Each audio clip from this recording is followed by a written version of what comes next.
How are we all? Thank you, Rick Sai, for the $4.99. Much appreciated.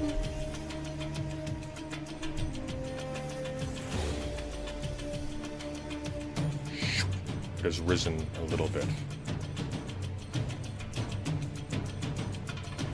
So remember, friends, how this works is if you, and please, for the love of God, spare me from this as well, don't want to sit through 3 hours of me covering Brianna Wu on Tim Pool, we get to $100 in Super Chats. We skip immediately to the theory stream of your choice, and there's a poll at the top of your chat that allows you to choose. I see at the moment Maps of Meaning by Jordan Peterson, and analysis of that is leading at 37% of the vote, followed by The Doctrine of Fascism at 35%, and Marx's Critique of Hegel's Politics at a measly 28%. Shame for this barbarity. Shame. So, I guess we started a couple minutes early. So at 5:30, in roughly 1 hour from now, I'll be talking to Alec Gunter. You'll remember him. He was washed from home in the Jubilee Black Conservatives versus White Liberals panel with Destiny and a bunch of other randos. He didn't do so hot. He didn't do well. I didn't like his performance. I was not kind. I've been upfront with him about this. He reached out. Oh, dear God. Bless you. Bless you, you sweet, sweet person. Oh, yes. Oh. How about that? How about that? Damn.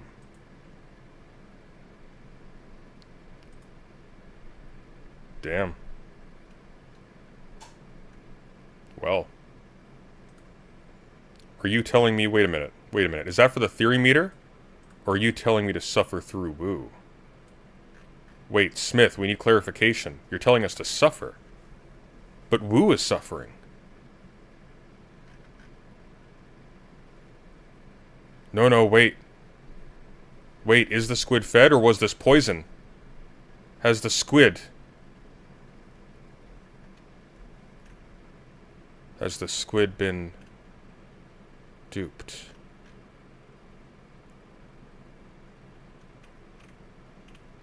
Smith, we need guidance. Help us.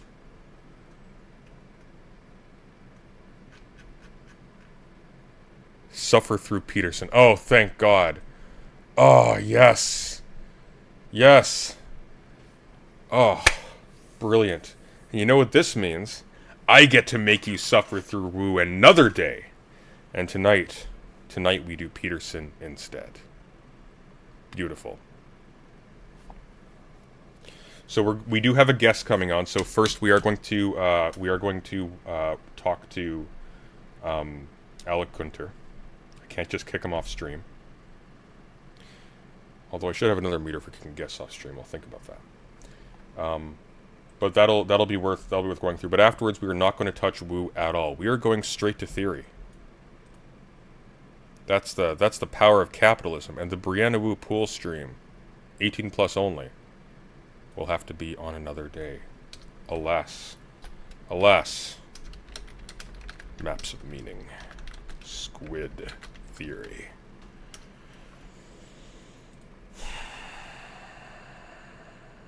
Oh, did Doctrine win? No, because I have a rule. I forgot to mention this. I do have a rule. If somebody pays the entire way up, I give them dibs. I give them dibs. So here's how it works. $100, actually, technically I'm working Canadian dollars, so anyways, you meet $100, in total super chats, the poll wins. If you just shoot 100 in, like our friend Smith Black has done, like others have done in the past, you get to pick. That's how it works. This is an oligarchy, alas.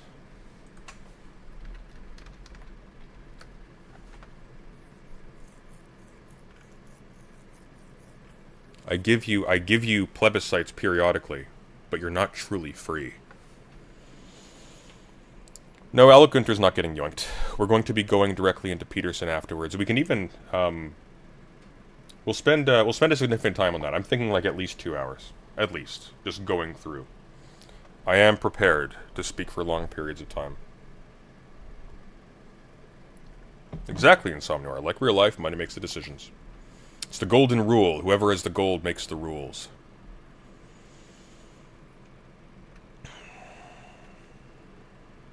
Is it Gentile? Yeah, the Doctrine of Fascism option is Gentile. Alas. Alas. Money talks here, unfortunately. But don't fear. Have no fear. They are fake elections. They are indeed. But have no fear. Or more accurately, they're American-style elections. Have no fear. All of the other options that didn't make it this time, they will appear in future streams. It will happen. They will be available. And the one we covered will not be available. Because this is how I do. I cover it to a point where I'm satisfied that we've delved enough that it will not be profitable to spend more time on it. So either if it's a paper, I finish the paper. If it's maps of meaning, I go till we're tired of it. I go till it gets repetitious or if we hit the wall. Like this is all the same. So that'll be roughly 2 hours tonight. That's my expectation. I don't think we'll be returning to it unless there's a particular reason to in future. And then next time you will have 3 options again. And that will include Marx's critique of Hegel's politics, and that will include Gentile's doctrine of fascism. So, yeah.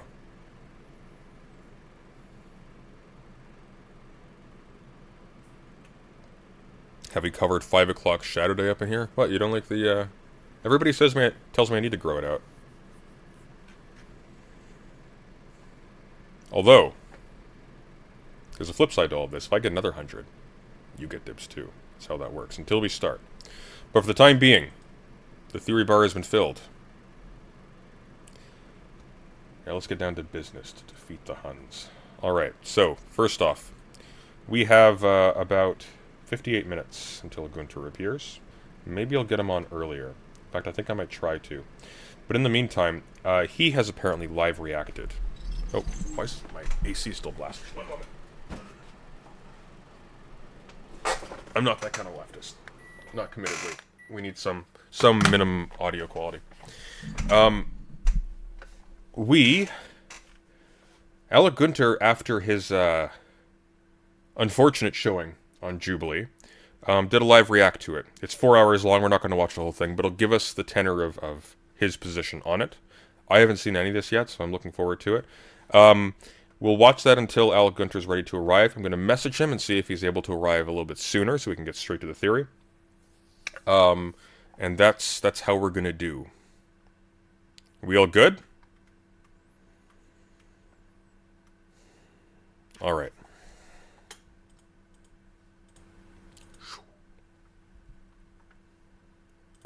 Let's pull this up. Okay. So this, oh my god. No, you're not wanted, my friend, unfortunately. So here we have Alec Gunter's channel, reacting live to my Jubilee Middle Ground appearance, Black Conservatives versus White Liberals. 8.6 thousand views, 87 likes.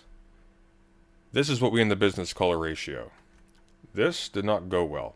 Now, I don't know if that's because people didn't watch it, because it is 4 hours long. I don't know if that's because people were only reacting to his appearance on Jubilee.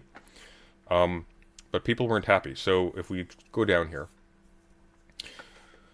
I have this Jacob person. I'm a leftist, and I couldn't stop cringing at how smug and condescending you came across the entire time. You have to be a Vosh viewer the way you try so hard to morally stand every single thing. That's such an awkwardly phrased sentence. This is the result of someone navigating the internet in an echo chamber. Having a white savior complex is not it, bro. It's not good. It's not good. And he's answering, you can see his face here, he's answering a lot of them. This poor fellow is under a lot of stress. I have been contemplating this for the last couple of days.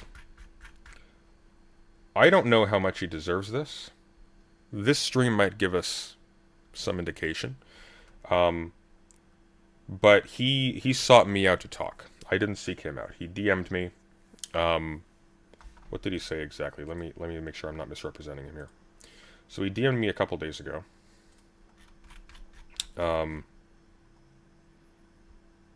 Yeah. He said he heard I was interested in having a conversation. I said sure. So I suppose he or somebody else saw my stream and told him about it. And yeah, so we'll see. It's tricky because this is a tiny channel. I don't know what he knew of Jubilee. I knew very little about Jubilee before this happened. All I knew is that they were big. And my principal critique of him was that he seemed to show up very unprepared. He tried to get by on kind of joking around and on charm, but he didn't really have strong answers to things, and he made some unfortunate decisions. So, for example, there was a question, I think, near the end. Do liberals have a white savior complex? And he said yes, and treated that as, he seemed to treat that as a positive, which is not a great look. But I also don't want to. I don't think it's fair to punish people for innocent mistakes as opposed to. I don't know how much of that was arrogance and how much of that was him being in deeper waters than he anticipated. But I've been rambling enough. So, oh, is he actually a Vosh viewer?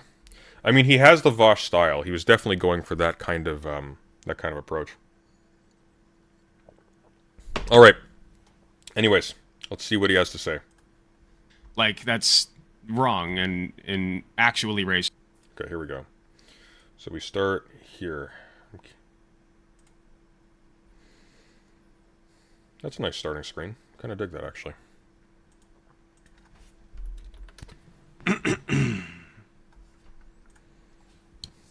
Good, what time is it? 12:20? Afternoon, everybody, as it were. Welcome in, welcome in. My name is Alec Gunter, the illustrious, the handsome, the now famous Alec Gunter. Yes, that's right. The video has dropped, boys. Now, I have heard rumors that I could have done this on... Oh, hold on. Sorry, I had my own window open, my own stream.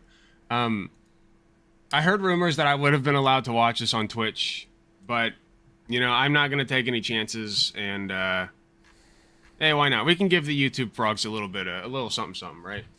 Sorry, I don't have any lighting set up or anything. I'm so nervous and anxious to watch this. I have no clue how this will go. This could go either very well, or it could go very poorly. I could look... I'm fairly sure that I made myself the star of the show, right? Like, I think I was the most interesting. I was the most fun. But we'll see. We'll see how it went. I'm excited. I hope you're all excited, too. Oh, I'm excited. I don't think I'm going to do any editing on this one. I'm just going to leave it up as, like, the live stream. Because I think I'm just going to do this and then bail. I don't know. We'll see how we're feeling after. Did you wear the hat? I absolutely wore the hat. Are you kidding me? Oh, yeah, that's right. Thanks for reminding me. I got to tell the Etsy guy. Okay, so the hat.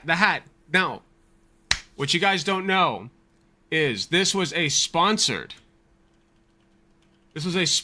Jubilee appearance. Okay? Please don't be a boo. Please Here, don't I'll be a boo. show you real Please quick. I'm not logged into Etsy, so it'll be fine. You won't see my private info. But this was a sponsored appearance. So this guy... Who's that? On Etsy was selling the Hunter Biden 2024 hat. Now, I bought this one, and I have it on the wall. Okay, so... I have this version of it as well. It's a little bit nicer looking. It's a little bit more cleaned up. But I like this one a little bit better. The start's not great, but in his defense, he hasn't seen his appearance yet, right? He hasn't, like, responded to chat. There's a live... I think there is a live chat here. It's grungy. It's trucker looking. It's just more my style, I think. Now, here's the kicker, is he sent me... Wait, Lamp? What about Lamp? I love Lamp. Also, welcome. Thank you for being here. So he sent me that one, because I paid for it, right? And I was like, hey, listen, man... Because I saw the other one afterwards. I saw this hat, and I was like, I like this one better. So I messaged him, and I was like, listen, man, I want to get the hat switched. If you could switch the hat for me, I would be greatly appreciative, right? I'm going to be going on to Jubilee, Middle Ground, and I'm going to be wearing this hat. So, you know, I think this one would look better if I wear it. And he's like, okay, man, I'll tell you what. Since you're going on to Middle Ground, I'm going to send you the other hat for free. So I got this hat for free. I paid for that one. He can keep the money, though. This is very good. I told him I'll do free advertising for him. I'm like, I love the hat. I love the shop. Everything about it is great. Hunter Biden 2024, baby. Let's go. So as I... Oh, this is making me feel bad. I feel bad for this guy here. was saying, this is a sponsored Jubilee appearance. Okay? So definitely go give this guy a look. He's just called Hunter Biden 2024 on Etsy. He's only got 18 sales. A travesty. We've got to get the word out, okay? So go tell all your friends, Hunter Biden 2024 shop on Etsy. Okay? I'm linking in the chat. and go get your merch is being generated, okay? So I very much do this for passion. I do this because I love it. I do it because I'm an attention whore. Oh. Delayed, I don't know why. I'm hoping you use good logics against them. We'll see, we'll see. I'm okay. Here we go. Before we begin, a few, what do I want to say? You know what? Before we begin, let me do a little dedication, okay? This is dedicated to all of my viewers out there. Viewers like you, who make this show possible. Just by being here. I don't make any money. Well, I do make a little bit of money, but the amount of money that I pay into my editors and the amount of time that it takes to do this stuff is very much not worth the money that is being generated, okay? So I very much do this for passion. I do this because I love it. I do it because I'm an attention whore, and I'm trying to build my numbers, build my prestige, you know, so I can attention whore myself out a little bit better. But ultimately, I'm also, you know, I'm doing this for a good cause. Black conservatives, white conservatives, Asian, trans, gay, it doesn't matter. If you're a conservative, you're wrong. And I went into this with that mindset. And that's what this channel is all about, you know? We're just trying to make the world a better place and show who the bad guys are and why they're the bad guys, okay? That's not to say every conservative voter is that way. It's mostly the pundits and the politicians. But you have to... you have to show conservative voters a little tough love sometimes, even if they're good people. You know what I mean? Anyway, with all that being said, Hold on no to more your delays. butts. Let's get into it, boys. Let's get right into it. Let's decide what the next 112 episodes will be. Join our middle ground Patreon. Wait, what was it? You said Hassan Piker. And we want you to help us decide what the next 112. Okay, modern teens versus Amish teens. That's a pretty good one. Scientologists versus ex-Scientologists. That could get somebody killed. You're not supposed to be an ex-Scientologist. And if you're a Scientologist, you're not supposed to talk to ex-Scientologists. That could get somebody killed. Closeted queer versus openly queer. There's a lot of ex-Scientologists on YouTube. I don't think it would get you killed. They do have a history of harassing ex-members, though, is my understanding. Wait, if you're... no, you can be closeted and still be on the show. Prisoners versus prison guards. Ooh, that is a banger one. Holocaust deniers versus Holocaust survivors. Billionaires versus socialists. Oh my god, if they could get that one. Hassan Piker versus Ben Shapiro, please. Okay. You should watch the extra clips they just released. Oh no. Oh no. What did they just release? This is the 100. Okay, hang on. Did they link to it? This is the 100. Where did they release it? Is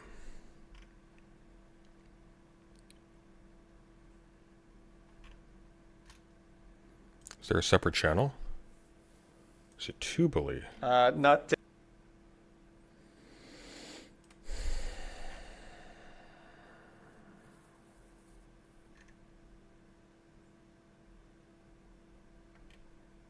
Where? Where did they release this?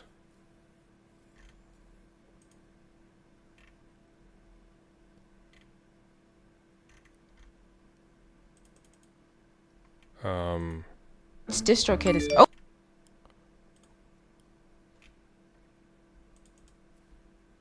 I don't see it. Is it in shorts?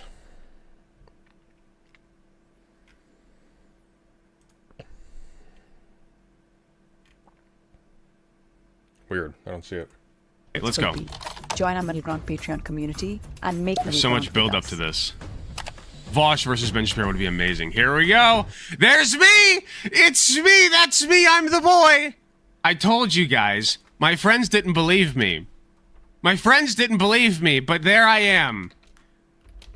It's right there in full color resolution, 4K, caught in 4K.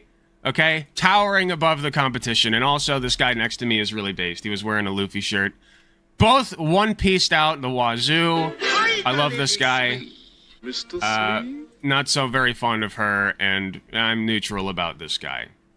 I've heard some bad things that he's done, but nothing's personal. Anyway.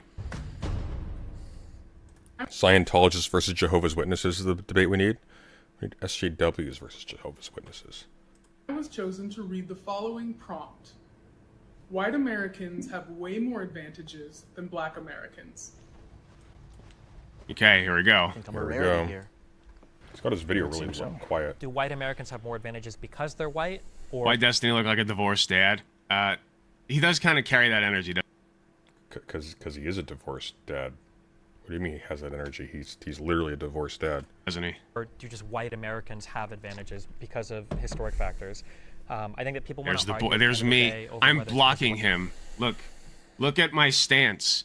Even the camera was like, well, you know, this guy's too great. We have to put him in the foreground. He's tall. Me is tall, or he is tall? Destiny? Because I'm the tall one. That's awesome. White or not. I take up think like that the answer is 50% of the because frame while white in the Destiny's past, talking. And that's how it kind of carries over to today. Also, is Even- the video loud enough? I feel like it's a little too quiet. Even in times of the United States history where black people tried to build wealth. Let me know if there's any you know, technical the Tulsa technical riots and difficulties. everything, Where that this wealth has been destroyed, and something that's upsetting I look so unimpressed. I'm not looking at him as though he's wrong, though. to me is when Like, I conservatives agreed talk with about how him. we can't blame the past for what's happening in the present. That is true to some extent, but then the next breath they'll talk about how important it is to have dual. I know you're a big man, but damn, you're huge. Thank you. I'm actually the shortest of my brothers, if you can believe that. I have a I sister mean, Destiny was just correct on this part, unfortunately. who is my height. So, Ohio Germans, man. households. How important it is to have a strong family, to have responsibility. I gotta passed on work from out parent to again. child. I've been We've putting it seen in off. the past that Oh, because sorry, of the racial captions are issues, way too that big. process has been severely disrupted. The funny thing is that agreeing with all these things is when I did my research when I was younger, which arrived me to my standpoint of being a conservative, because I believed it was racist, Democrat, liberal ideologies and policies Yes. dating all the way back to the Oh, yeah, he's a 1800s. Vax rebel. I didn't say anything about the shirt, but I did have people say things about the Joe Brandon, or the Hunter Brandon. I didn't even catch that the first time I saw this. The 1960s, and then It's really quiet. I can turn it up. Thank you for letting me know. Turn it up real quick. the purported big switch, but I think it was more so How's when that? Democrats decided to be a bit more cloak and dagger about their true opinions of black people and be more secretive and more, oh, we want to help you by, you know, doing these things and seeing them as Doing inferior. what things? Affirmative action, welfare, Oh, here we go. Here we all go. sorts So of wait, things that welfare, eventually so- ruin our culture and place us where we are now. Here we So go. giving- But I want to get I'm back the to white history of it, liberal. because Look, we're- it's Well, me, I the just white want to make sure liberal. we're clear. Giving It's them me. money hurt them, right? Is that what you're saying? Well, yes, giving them, because if your Is father's it too loud now? I feel like it's a little too loud. side of the home, that's when we give you the money. If you're living in Yeah, this so housing, then give if them the you're money living while in the this dad's housing in. rent-free, Well, then that's give how them you the get money more of while the the dad's in the if home. If you're working So this give amount of them the- hours and getting less than this amount of You're dollars, throwing- you're getting money you're from the throwing the government. baby- Yes, it is you're incentivizing. throwing the baby out with the it is- bathwater. I don't even know what that means in this scenario because yes, You're okay, you throwing want to talk about throwing babies okay, out with let the me break this bathwater? down for Margaret you. Sanger wanted to exterminate the black race because she thought they were. By the way, weak. this This guy's nuts. happened, just so you know, this happened way later in the conversation, so by this point I was already pretty, I was already pretty exhausted. Way later in the conversation, really. Um, Oh, is this edited out of order? That changes things a little bit. Is the Jubilee conversation edited? Huh.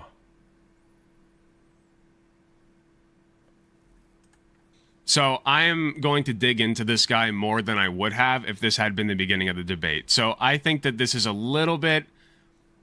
It's not dishonest. It's just like... turn it down? Of course. Thank you guys for moderating the volume. I appreciate it. So it's No, not... that's extremely dishonest. If this is edited out of order, one of the things I criticized him on, I think if memory serves, was that he suddenly started interrupting the person in their first statement. There wasn't a back and forth to establish that. There was like a precedent set where, you know, it was getting heated, people were talking over each other, struggling to get in. Because under those conditions, without moderation, and there is no moderation in this talk, you have to talk over people to get some edge, to get a wedge in. Otherwise, somebody else can just fill the void for hours. But if this is out of order, that changes things pretty radically. That makes my read on this significantly different. Not... It's not... So I don't think this is dishonest, but just so you guys know, this was later on in the conversation.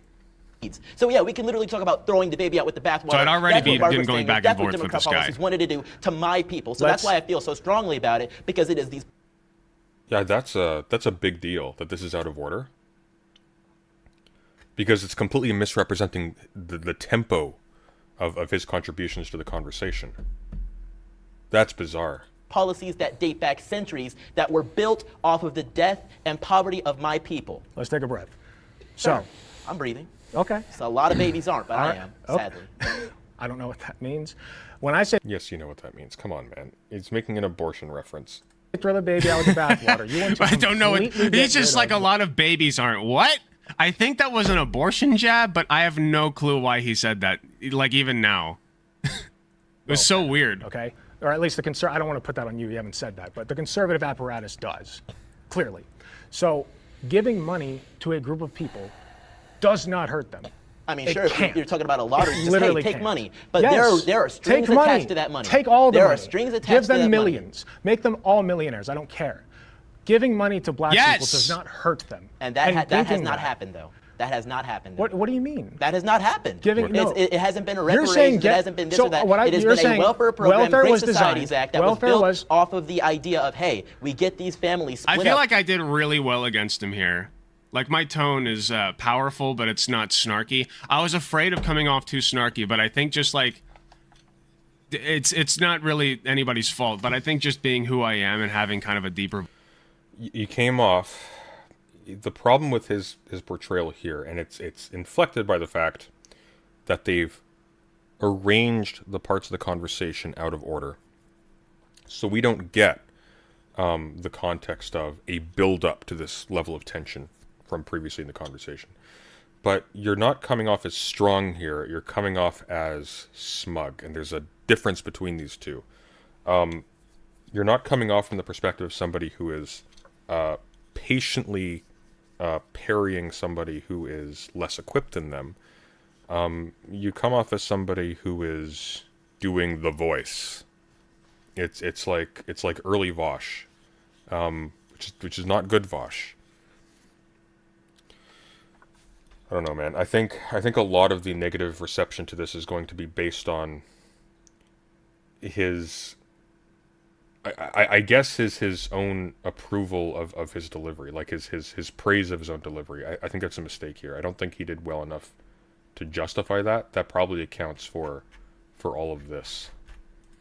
Voice in this appearance makes me look less like a bleeding heart liberal. You Exactly, the Benny Gesserit voice. know what I mean? That's just my impression. I don't know. We get these So people then let living them here. keep the family together and keep all the money. I mean, There you go. I guess Boom, so, done. but I guarantee you, I guess there's so. no way that Why would would you happen. not advocate for that? So in your, I guess, That was research great. of, like history That's a weird cut right there. Hey, that was a hell of a good start. Let's go, baby. of this country and everything, That was actually a pretty good end to that exchange. But still. do you It looks like two people who don't understand money arguing about money, and so the pessimist is going to get the privilege of being the realist one in that conversation, because that's our prejudice. find like the Reconstruction era? and, Started like, watching One Piece. Congratulations on the beginning of your journey, my friend. I hope you enjoy it. the failures of like what it Sincerely. wanted to be and then what it ended up being, and then which led into You sound like a dad? Perfect. That's what I want it to sound like. had downstream effects to enter into the Jim Crow era, and you have policies like redlining that influence how schools are funded. The downstream effects of slavery. Do you think? Oh, shoot. Hold on. I don't know why this was up here. Why did nobody tell me this was up here? Hold on. There we go. Sorry, guys. Put black people as generally in a worse off position than white Americans? I think generation by generation, the effects of slavery have been diluted, but generation by generation, the effects of racism, welfare-based policies, and things of that nature became... So I don't really know how we got on this, but like the original prompt, just remember, white Americans have way more advantages than black Americans. even more great. So in the 1880s or so, when we had our first black members of Congress, which were indeed Republicans, I think that was a great start for things, but obviously we had terrible things. Oh yeah, he keeps bringing up that like the Republicans were the ones that like advocated for slavery abolition and all that shit. Hunter Evelyn would have honestly been better here. I think he wouldn't have made the white savior gaffe. That was a mistake, but I'm not entirely clear on that.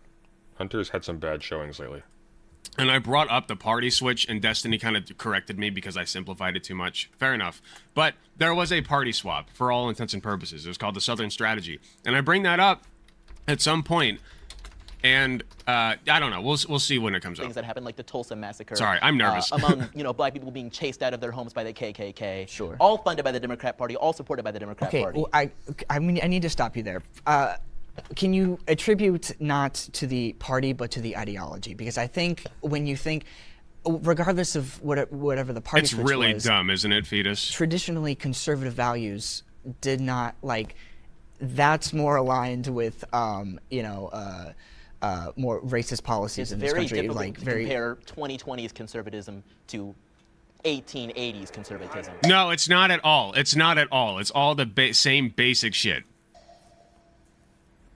Oh, I was loving the 1v4. Oh, you're so fucking personally, cocky. I feel like there's really only one Okay, thing so this guy right here, just so you know, he's a fucking prick, all right?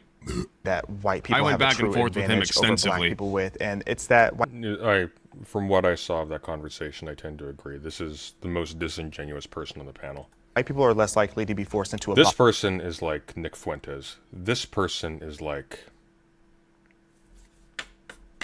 Who's this person? Who's the analog? He's incredibly disingenuous. This is the guy who's like, I used to be a Bernie supporter, but then, like, the switch makes no sense. His story doesn't make any sense. He's basically a concern troll. box. It happens with black people onto other black people, but it especially happens with white liberals onto black conservatives, where we are told that we are supposed to think. Connor says, did you try to get a hold of the guy we're watching right now? Just think that it could be an interesting conversation, just to answer some questions about the experience. I'm talking to him in like 30 minutes, actually. So. Think a certain way, be a certain way, and if we're not, then we're called all these names like etc. And the worst of all Oh yeah, he said the C slur, I think. is bootlicker. Or do you mean Xavier? Because I hate Oh when a yes, wait. Okay, there's important context missing here, but I'll just let it play. white liberal tells me as a black man that I'm a bootlicker. Because then I ask, whose boot am I licking? Because you're telling me as a white person that me as a black person that I'm licking your boot because I don't think in this box that you want me to frame my mentality in. That to me is real racism. And that's what we need to stop allowing to happen to us, because black people are so Please, quick now please, to tell not me they branch kept it out in. and to have new ways of thinking, or to go into careers like agriculture and these other career paths that black people don't typically get into. It's not because of racism stopping them from getting in there. It's because we're told for so long that you have to follow this path and you have to think a certain way. I think America is. No, they took it out! No, my joke! They left it out! I'm so pissed. Oh my god. Okay, I have to explain this. So, after that spiel, I have to preface this with something that happened earlier on in the conversation, okay? Earlier in the conversation, this guy revealed that he has 6 friends who are police officers, okay? 6 friends who are police officers. And he says that, like, these police officers, like, quit during the Black Lives Matter shit, right? Or some shit like that. And I was like, geez, 6 police officer friends. That's a lot, right? That's a lot of police officer friends. So he said this later on, and I replied with, my guy, you have 6 cop friends. I guarantee you there are 6 very clean sets of boots right now. And they took that out of the final cut. Okay, I don't give a shit about that, but that's... I do care about the 6 cop friends part. That's interesting. That's interesting. So...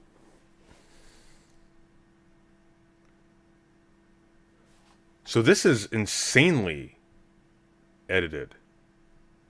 So what we saw was not the conversation. We didn't see the conversation that took place. We saw something edited completely out of order, slanted to the advantage of particular members of the conversation.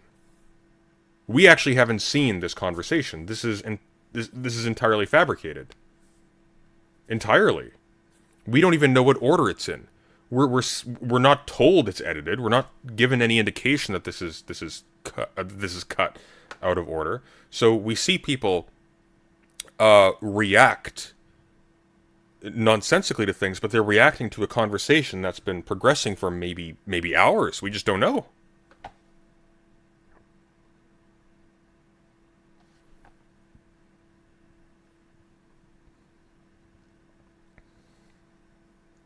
The joke sucks. Alec, don't be proud of yourself. The joke sucks, but that's an important detail. We didn't get that. Why was Jubilee invested in cleaning up this person's self-description? That's interesting. Why?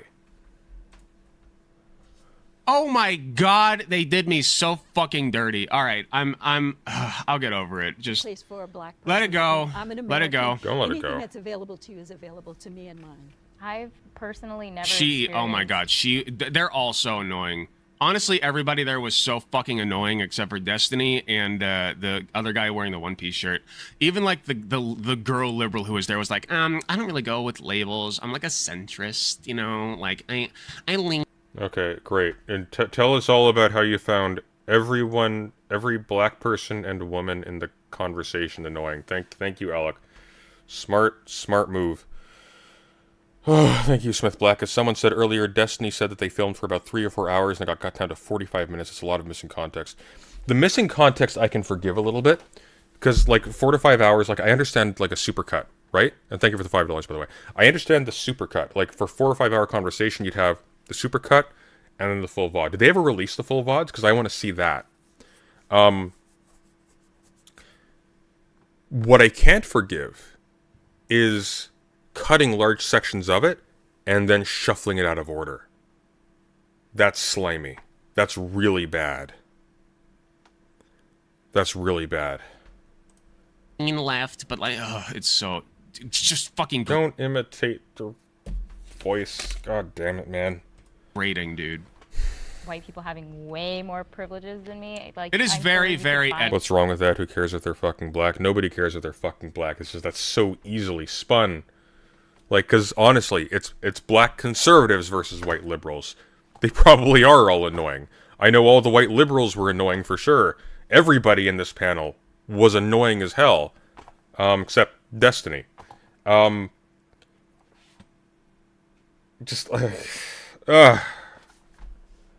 This is politics, my dude. This is not show and tell. in certain institutions where black people are treated differently, but in general, I don't think Nothing dishonest so far, just so you know. Nothing dishonest. They just dicked me over by taking my joke out. that I've missed out on anything. They present him as insufferable even though he isn't constantly. I think he's probably a tougher sell than he thinks. The joke they cut out, I don't think would have landed as well as he thinks had they left it in. Maybe it would have. Maybe the delivery was just on point, but I don't know. We just don't know because he's been completely... Everybody in this conversation has been totally misrepresented. This is actually... This is unforgivable. I think there's probably an argument in favor of getting Jubilee for damages, depending on where some of these people are. Like, this is actually an insane level of manipulation of footage.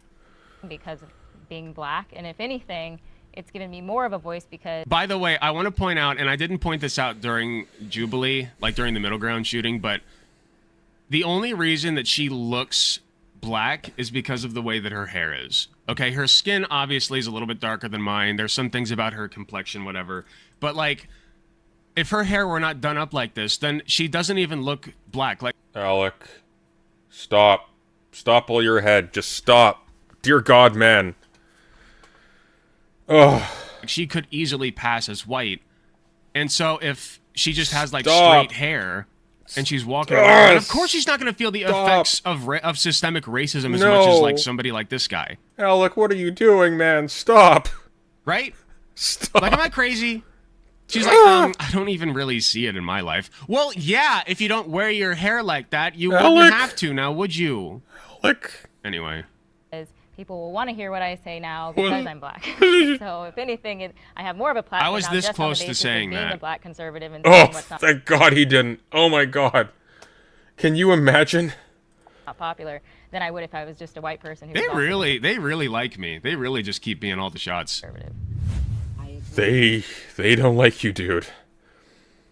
You're not the hero of the story. You're the villain. You're the The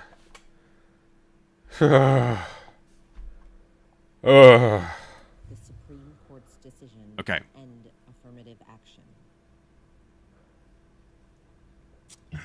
I think I'm not going to start. Someone else can start. Sorry. I think She's so annoying. Affirmative action has served its purpose. I think She is legitimately just the worst. that it was necessary for a particular time, and I think that every black person. No, knows she how to is get into mixed. college. Can we not move back to theory after she's not really black bit? Well, we have him coming on in like 24 minutes, so no. Ghost, Like, but I mean, you could pull out the names, the Oprah, President Obama. You can pull out. I'm gonna have another the drink head when of this Time happens. Warner was black man. Forbes was black man. We know what. have you to guys heard there are rich black people? That means that racism is over, guys. We did it. do now. We don't need. By the way, I did agree with Destiny's basic premise on this. I don't know why he went to sit down, but I did agree with basically everything he said here. Affirmative action anymore. And to me, affirmative action is offensive sometimes. No, trans people did not come up a single time. I was actually very surprised. I hoped that it would. I was like, can you please throw, like I emailed them because they asked for suggestions and they were like, can you, you can just email us suggestions. And I was like, can you please throw something in there about queerness or trans people or trans. All right, Jubilee made one good decision. They left the trans community out. Right, like, because that's kind of my thing. But they didn't, so it's whatever. Especially nowadays because I have 6 children and 2 boys, 4 girls. And all of them went to I feel so Harvard, bad for Columbia, them. This one and that one, and it breaks my heart to think that they accomplished that goal of getting into these institutions just because of the color of their skin. I can definitely say that. But they it creates a lot of didn't. tension when you have But they affirmative didn't. That's the thing. Is like I'm smiling in here in the background because that's just so ridiculous. That's not how it goes. Not how that works. My first week at the University of Illinois, I was sitting with some classmates, and a white student turned to me and jokingly like, "Hey Xavier, like, did you just attach a smiley face when you applied for this college?" And I started asking what he meant, and he said to me that he was like, "You're black. I'm assuming you had decent." Got quiet grades. again. You could have just attached a smiley Yeah, face. And the audio balancing really leaves a lot to be desired, I must say. into the university. So I was livid by that, and I went off. I started naming all of my accomplishments, and I felt so confident only for about Oh an yeah, hour. no, Avalon, that's absolutely the case. And in fact, they got pretty annoying with how much they kept us inside of the topic because they were like, oh, yeah, no, just like talk, like it's a casual conversation, right? Just like have a conversation, guys. Haha, we're just having a convo. And then every time we would veer even slightly off the topic, they're like, no, stop. Go back to what you were talking about.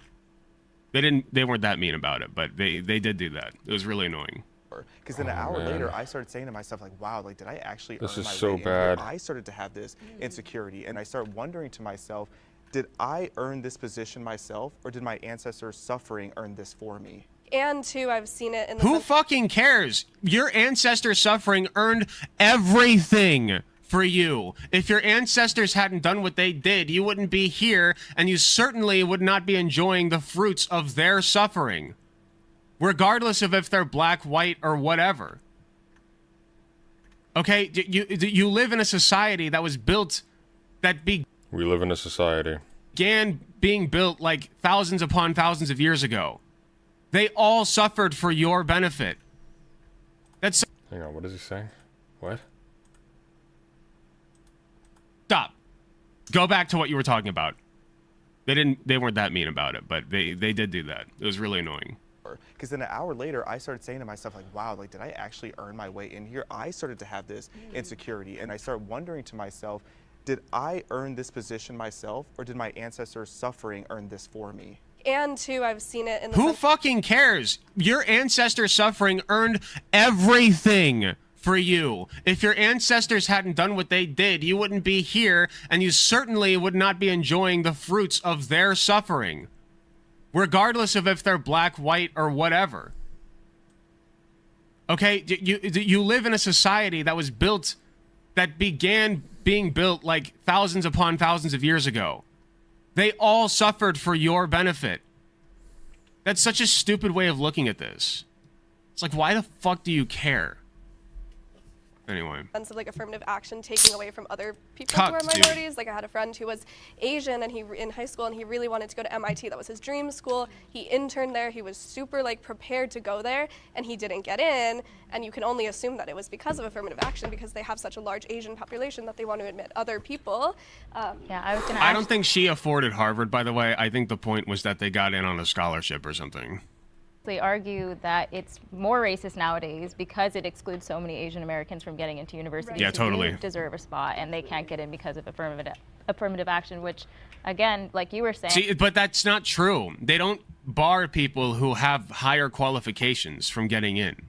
They don't do that. They take people with similar applications. They say, okay, let's look at, let's take race into consideration here, right? Let's take race into consideration here because there's a history of unequal balancing when it comes to the racial demographic of the people that we accept. No, it's not about racial unbalancing. Like that, the problem with that language is that you can refer that to like an actual disparity of merit. The point is that you had targeted groups, and so that's going to have downstream effects on whether or not like kids are being raised in environments where they have access to the kinds of opportunities that kids who don't come from groups that had that kind of who weren't targeted in that way. That's the point. It's not race itself being taken into consideration. It's, is this person from a group that has been specifically targeted? It's not valorizing the notion of race by itself. It's a subtle distinction, but an important one. So the law states that as a result of that, we have to, balance it out artificially. Right? Like I think that's fine. That's fine. The law states you have to balance it artificially? What? No, it doesn't. What are you talking about? I'm pretty sure that's illegal, actually. It was necessary at the time. I know I'm pausing a lot. It's like anybody, if you have the skills to do it, and I just have so much to say about this. I'm sorry. Like it's not about balancing. That the only way you would balance in that way is by means of quotas and such. It's about giving individuals based upon their particular history, taking into account the targeting of their specific group or avowed group identity. It's giving them a little bit of leeway. That's essentially what it is. And they do this for all groups. They do this for kids who come from poverty, for example. They do this from kids who come from victims of trauma, things like that. This is why, for example, when you apply for grad studies, you write an application letter. You don't just send in your resume. You give an account of who you are, where you come from, what explains your grades if there are discrepancies, what you want to study, who you want to study under, why you're a fit for this department, and so on and so forth. They consider things beyond just grades. A very high-grade student, for example, maybe more competitive than everybody else, if they have a proposal that demonstrates that they are not a good fit for that university, say they're studying something that there are no specialists in that university for, or they demonstrate attitudes that would be noxious to the work of that university, they're within their rights to say, no, we don't think it'd be a good fit. It's like a job interview. Indeed, you are actually paid a stipend and you do work while you're doing grad studies. So that part's not unusual. It's not about balancing. It's about rectifying an absence of opportunity that emerges as a consequence of historical injustices. That's what it's about. Pausing a lot. in America, you can get in. I don't think affirmative action is been holding my the tongue worst for a while. thing, considering all the different types or aspects of a background you might take into account when somebody's getting into college, whether they were in certain clubs, boys. Yeah, I think I do bring up grandfathering or something, something like that, grandfather clauses and stuff. Scouts, what type of classes they took, that might not Hello, be M. everybody. Flary. I don't think Welcome. that factoring in the affirmative action is Larry? necessarily Flary? a bad thing, but I feel Probably like Flary. because of everything you guys have said, the optics behind it are so horrible today that even if it is slightly beneficial in the long run for certain people, I think we can probably refocus most of that into figuring out like the class that people come from, the neighborhoods, the background. So the route that he went with this is a route that I largely agree with, although the reason that I didn't sit down when I said I agree with the Supreme Court's decision to end affirmative action, I could have made the same arguments that Destiny was making, but I don't agree with what they did, not because I love I love affirmative action as it is, but because the reasons they did it, right? They didn't do it to institute something better. They did it just to get rid of it. Or whatever, but I do agree with Destiny. Target race. The only thing that I kind of wonder now that it's gone is instead of a black person being in school thinking like, man, oh, somebody already replied that I did a great job. Because I'm an affirmative action pick, is it going to be a kid that is poor or a kid that's from a different zip code? I think we should do away with all of it. It's just like submit an application, like no demographics. Comments. Why do they ask your sexuality? Like, why do they ask all that stuff? We should scroll through some comments after this. So, if affirmative action accomplishes... I go sit down, I'm like, okay, here's my 2 cents, baby. purpose, why do we still see the disparities that we do in the professional workplace? If you average white wealth and compare it to black wealth totals, white people as a whole have about 50 times. Oh, good. They put the little factoid in. Excellent. I was hoping they would do this for me. In the U.S., the average black and Hispanic or Latino households earn about half as much as the average white household and own about only 15 to 20% as much net wealth. That's insane. That's insane. That is insane. Unless you're of a disposition, as a lot of people are, to attribute this to cultural / veiled racial disparities in ability. That's what's going to be. There's nothing about this sentence that excludes that read, which is a problem because that only works in your favor if that is read as verification of your claim and not as a slimily introduced argument against you. Greater wealth than black people as a whole, per capita. So I just don't understand why you. Yeah, but then you can just go the Vosh route and ask why is the culture different. Yeah, but eventually they'll bite the bullet and they'll go that way. They'll all bite the bullet on it. Think affirmative action has accomplished its purpose. I don't see Curious. Why do you assume that just because there is a disparity means it's because of a racial issue? What else would it be from? That's a big mistake. A big mistake because of a racial issue. You need to be more specific. In fact, I would challenge the framing of the question entirely. Why would you assume it's a racial issue? It's not a racial issue. It's an issue of racial injustice. I deny the category of race.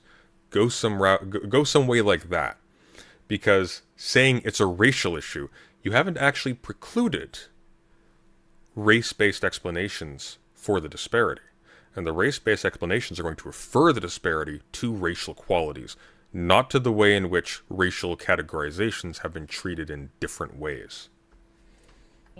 Upbringing, economic abilities, desire skills. to go. Yeah, but if they bite the bullet and answer it's genetically, they're fucking terrible to any normal person. The kind of person who's a fan of Jubilee's framing is not the kind of person who's going to be offended by that, in all likelihood. Desire to. I mean, zip code does play a lot. If you grow up in a neighborhood that experiences Immediately. a lot of Like, I'm so on the offensive. I'm like, oh, so it was their fault. trauma, you're not as likely to do as well in school, which means you're... Why did they grow up in a neighborhood that experiences a lot of trauma? I mean, lots of people do. Yes, but why specifically do more black people? Government assistance programs. Government assistance programs, like what? Try redlining. I mean, you can go into that if you'd like to, but let's take It a is look relevant. at the Great Societies Act, which was created to kick black fathers out of the home and get black mothers on welfare assistance. These things aren't beneficial for economic. So this question, like I said before, this question came before the question where he talks, where we like were going off on each other. Just so you know. Beneficial for actually paving a way for success for black children and black families. The only reason I feel that's relevant is because, well, two reasons. One, I wasn't as heated early on, and then two, this is kind of where I bring up that, like, for the first time, that, like, oh, you know, you can't just attribute these disparities to a lack of trying or a lack of effort or a lack of desire. See, Destiny was smart in this conversation, insofar as he's in it. Insofar as he's in a debate between quote-unquote white liberals and black conservatives, don't fight with them like this. You do not get into a brawl under these conditions because it is framed specifically so that when you do, you are lecturing a group about their own oppression in a condescending way, and there's no way to make that look good. That's the reason for this framing. A more interesting conversation would simply be black conservatives versus black liberals. That would be interesting, or black leftists.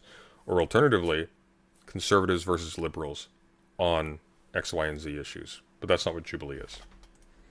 Like, that's wrong and actually racist. Laura Cobb, good morning, Alec. Have you been cringe? I've been a naughty, cringy boy. You know me. The weakness of all conservatives, continuing to ask why. Exactly. They hate that. It's like literally a 2-year-old can beat them because a 2-year-old, all they know is the question, why? What the fuck is Chandler talking about? Chandler's just... He's doing the Ben Shapiro thing of just spewing. He's not talking about anything in particular. Girl thinks people don't have a desire to earn bigger wages. Yeah, exactly. Wasn't Destiny guy? Wasn't it? Why was the Destiny guy banned from Twitch? He sounds reasonable. He sounds reasonable here. I don't remember the exact reason he was banned from Twitch, but I do know that he's had some. Nobody knows. They've been non-specific. It's one of the problems with his banning from Twitch. They didn't really justify it. Really shit takes. I know that he said some really shit things about people. Overall, I would have to dig into it more to really solidify my opinion on Destiny. I don't think he's a good guy right now, but historically he has been, and I still think that he's right on a lot of things. I mean, reducing a 2-family household to a 1-family household isn't going to make them the richest man in the world. It isn't even going to get them out of high school. Nonetheless, the ability to even get to college. You mean yeah, two-parent? The child, yes, but a 2-parent household in comparison to a 1-parent household, that child is not going to be nearly as successful. That child is more disposed to being sent into prison by doing crimes or not doing very well in school. So His how are they Kenosha even take? supposed to get Okay. that I don't know what it was. disparity shrunk if they aren't even. I know what it was. You guys want to see his Kenosha take? This is my favorite part of the debate. My absolute favorite part. Oh, you're gonna love this.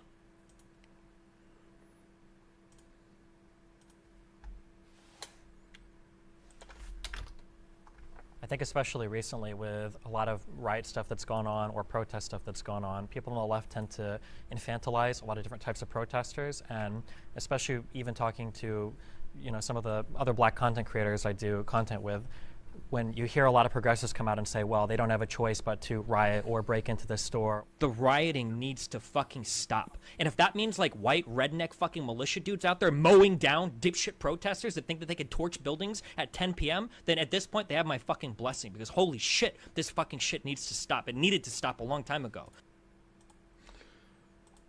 Good old Steve.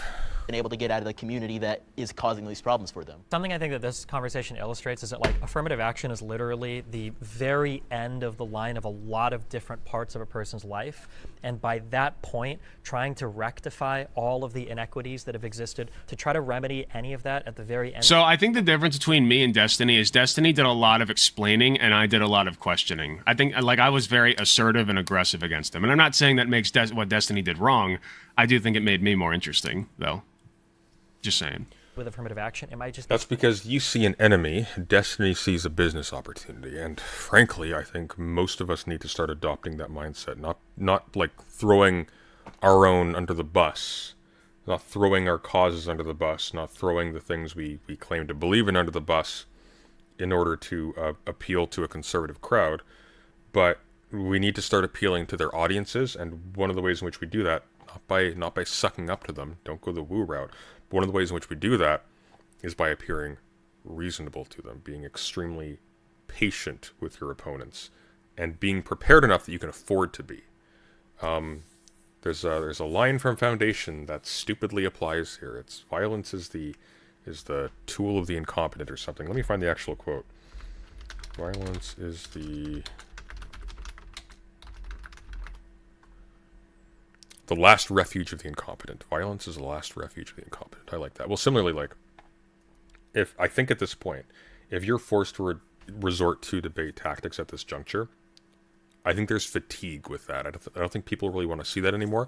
I think people want to see people in command of the information they're using and able to actually engage. And Stephen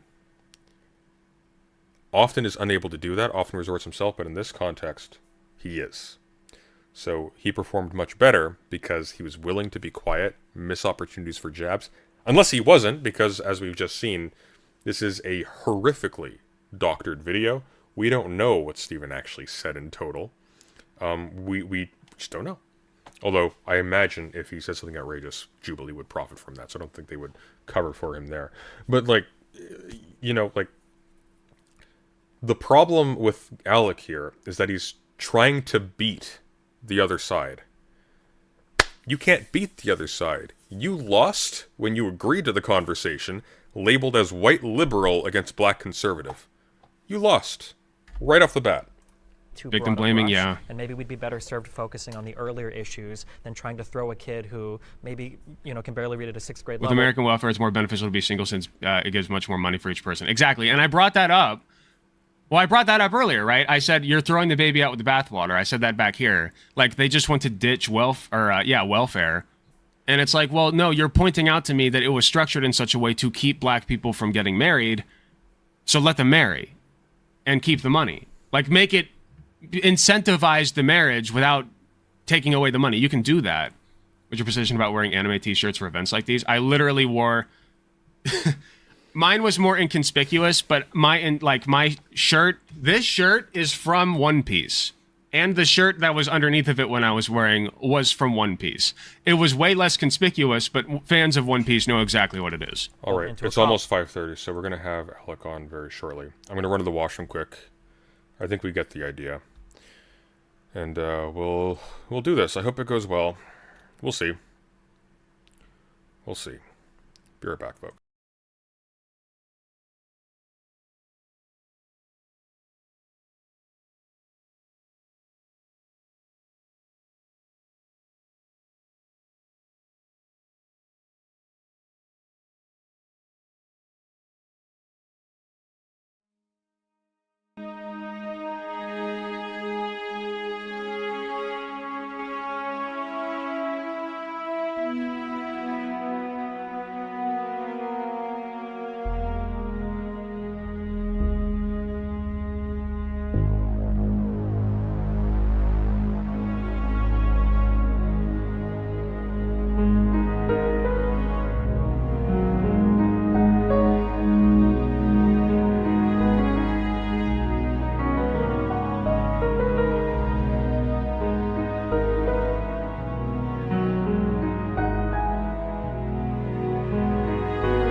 All right.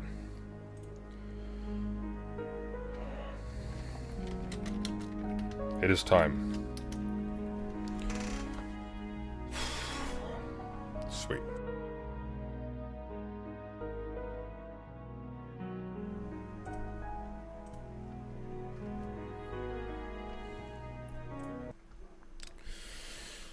Hold on to your butts.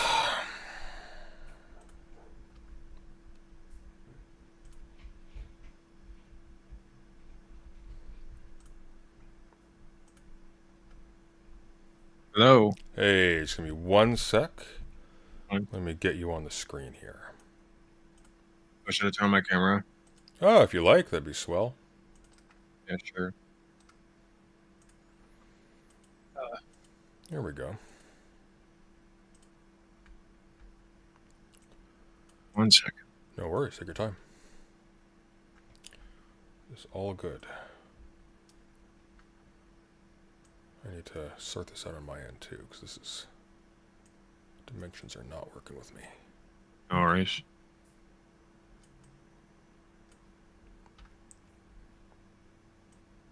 You are live streaming, right? I am indeed. Is that all right? No, that's totally fine. I was just wondering. I offered to talk in advance off stream, so I wasn't. Just wanted to make sure you were aware that we weren't doing that. No, it's all good. Thank you. I appreciate it. No, no worries. Oh, there you are. Yup. How you doing? I'm doing all right. How are you? Swell. You've been having a rough run of it. I was looking at the comments of your stream. I'm not even paying attention to it.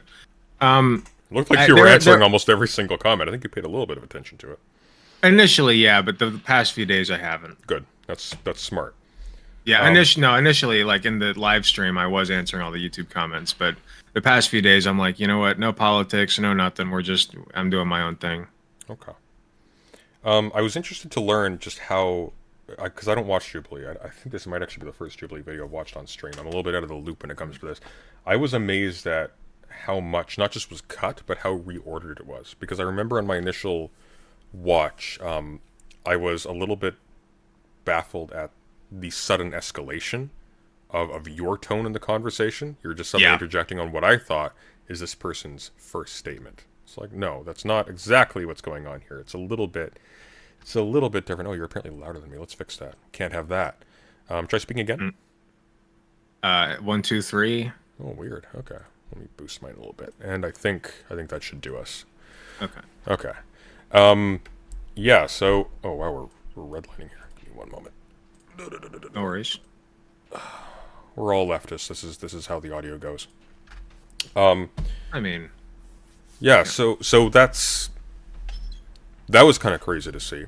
I was also very interested to learn about... I'm curious about what motivated the cutting out of this person's... Xavier, is that how you pronounce his name?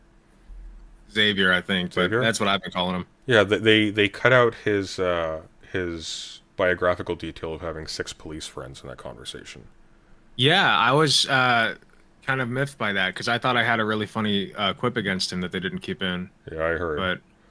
But yeah, I wish they'd have kept that. It would have been a thing. What okay, so leaving aside the negative response to this. So we can attribute a lot of that to the framing of Jubilee. We can attribute a lot of that to just whatever. How do you think you did in terms of the actual conversation, the 3-4 hour recorded conversation? I think it's 50-50. I think I could have done better. Yeah, I could have done better for sure. I think I had some really good moments, but the bad moments I feel overshadow those a little bit, and that's what everyone's going to focus on, obviously. Which, you know, I'm not upset about. I'm focusing on them myself. Like, I'm going back over my head. Like, for the first 2 nights after it released, I was just like rolling this over and over in my head, like, oh my god, I didn't do well enough. I disappointed everybody. Like, this is not how this was supposed to go, etc. And all the negative comments weren't really helping with that either. Yeah. But at the end of the day, what I decided is, like, when I watched it the first time, I was high on adrenaline, and I didn't really, like, you know, sit there and, like, break it down critically. But when I went back and watched it again, I was like, okay, I really don't like how I look, actually. I think I had some really good moments, which is like when I held Xavier's feet to the fire on the homeless vets.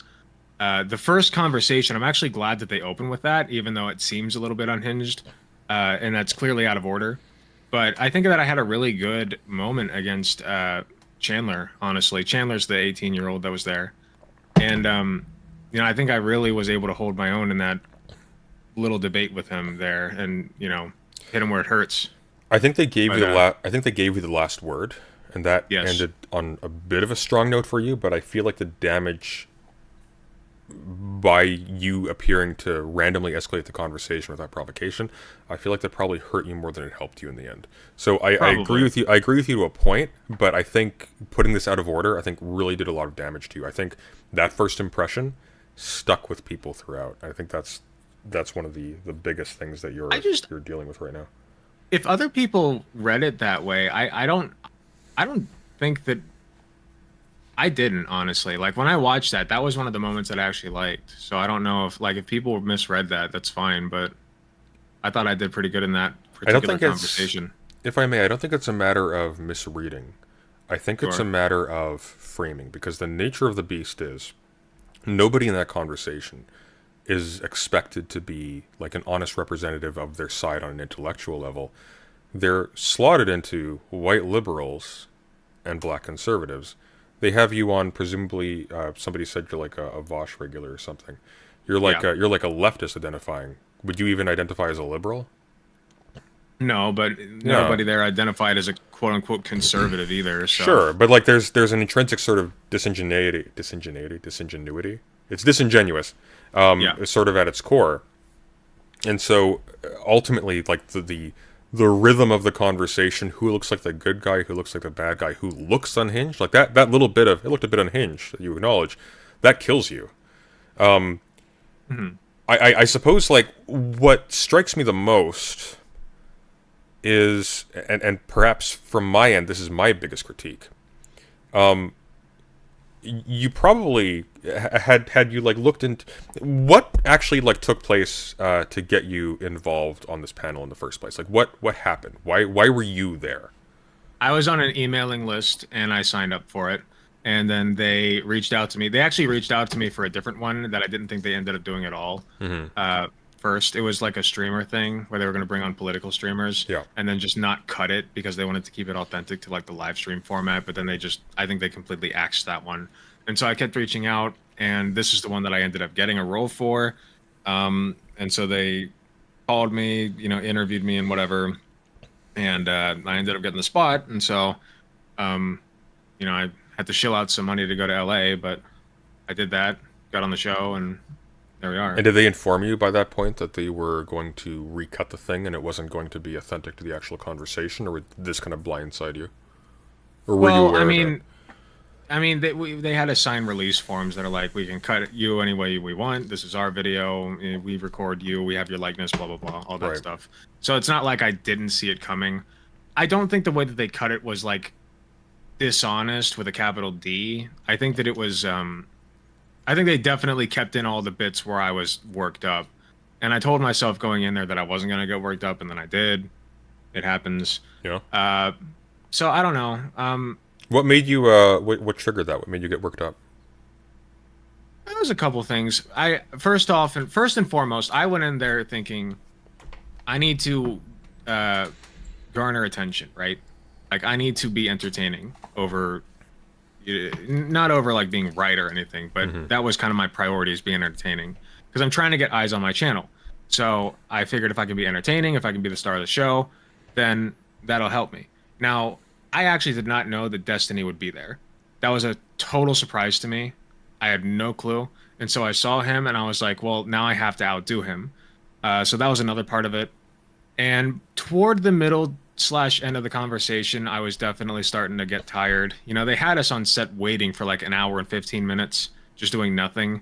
And then after that, we had to get all set up with a mic, and we had to go through all the questions. And so by the end, my Adderall was wearing off. I was getting tired and a little worked up and high strung. And I think that definitely came across in the video. So. Okay, so you were approaching this event as an entertainer, fundamentally. That was your... Fundamentally, yes, yeah. Okay. All right. I think, for myself, one of the things that I was frustrated by is that it seems, especially with respect to channels of this size, someone like me, who probably, with some like significant caveats in terms of delivery, and I'm not necessarily criticizing you there, I understand you were under pressure and there were elements of that you didn't control. For example, the fact that the conversation was completely reshuffled in post-production. But I think one of the things that frustrates me is that the risk of going in as an entertainer primarily, and sort of weighing your ability to be sort of like funny and quirky and a character that people remember, if that fails, or for whatever reason it seems like you're trying too hard, or it seems like, or you end up being unlikable for whatever reason, because of the nature of Jubilee's audience, because of how much larger it is, and because of how much more casual it is, people in my position are now going to be colored by the same brush.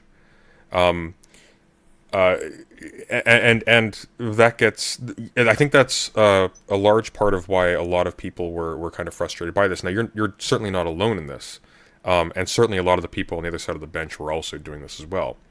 Maybe every single person there was playing some variant of this.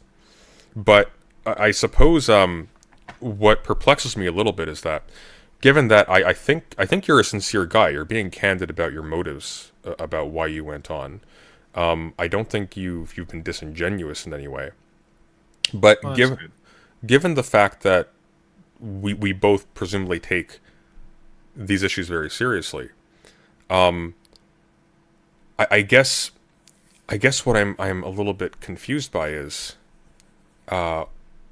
why take the risk, you know? Like, how do you weigh that in your head in terms of, you're going into like a clear ambush. It's white liberals versus black conservatives. You know exactly what the framing is. You know exactly how you're meant to look. Why do it at all? You know? And I understand like there's a business incentive, but like, isn't there a counter incentive to not do it in terms of, well, like the stuff that you care about? Well, if I hadn't been there, then somebody else in my place would have, and you know, in all likelihood, they certainly wouldn't have done the same thing I did. It would have been either, excuse me, sorry. I just ate dinner. It's all good.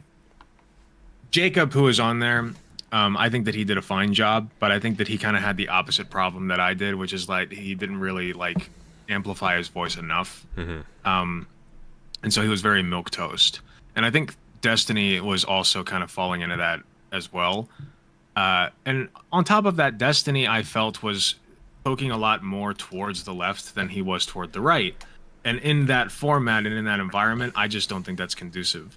So as far as, and also the girl there was barely a liberal. I don't even know why she was there. But, you know, well, as far as so's like, Destiny, so I mean, there you go. That's fair. Barely left, or like barely, like, you know what I meant. So I guess in terms of like who was represented there, I feel like I was the one who was, and I'm not saying this makes my performance good, but I feel like I was representing the left side of it more than anybody else, for better or worse. So I feel like if I had to do it again, I would do exactly what I did over. I would change things, obviously, if in an ideal situation, but if my choice were between doing exactly what I did or doing something like what Jacob or Destiny did, I would do what I did. Because I feel like that just gets you more eyeballs, and then your content can be boosted a little bit more. You know, I was thinking in terms of like the long game. You know what I mean? That was my process. Okay. What about simply not appearing on it at all? What about allowing, for example, the panel to be a very clear liberal/centrist panel, not having any real leftist representation on it, just letting it...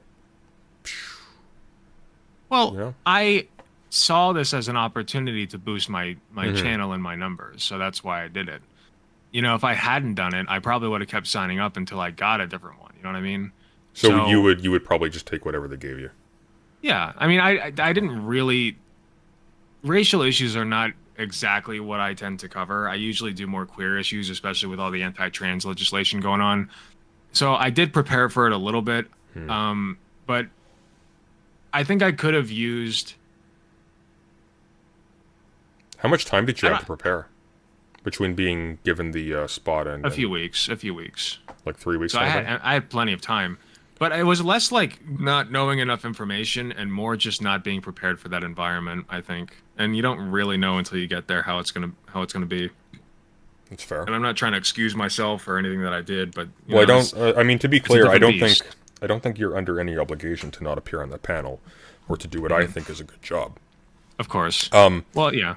Yeah, I think when I'm listening to you speak, though, I think the thing that sticks in my mind is there seems to be a certain kind of there's a deep pessimism there, which I think probably undermines you in ways you're not considering. I wonder if, and maybe you can enlighten me about this. Have you actually seen growth Sure. as a consequence of the Jubilee panel? Has this actually helped you in a material way so far? I mean, I have, let's see, I had 1.88 subscribers, and I'm at like 2.2 thousand now. So, I mean, yeah, I've definitely gotten a few hundred subscribers out of it.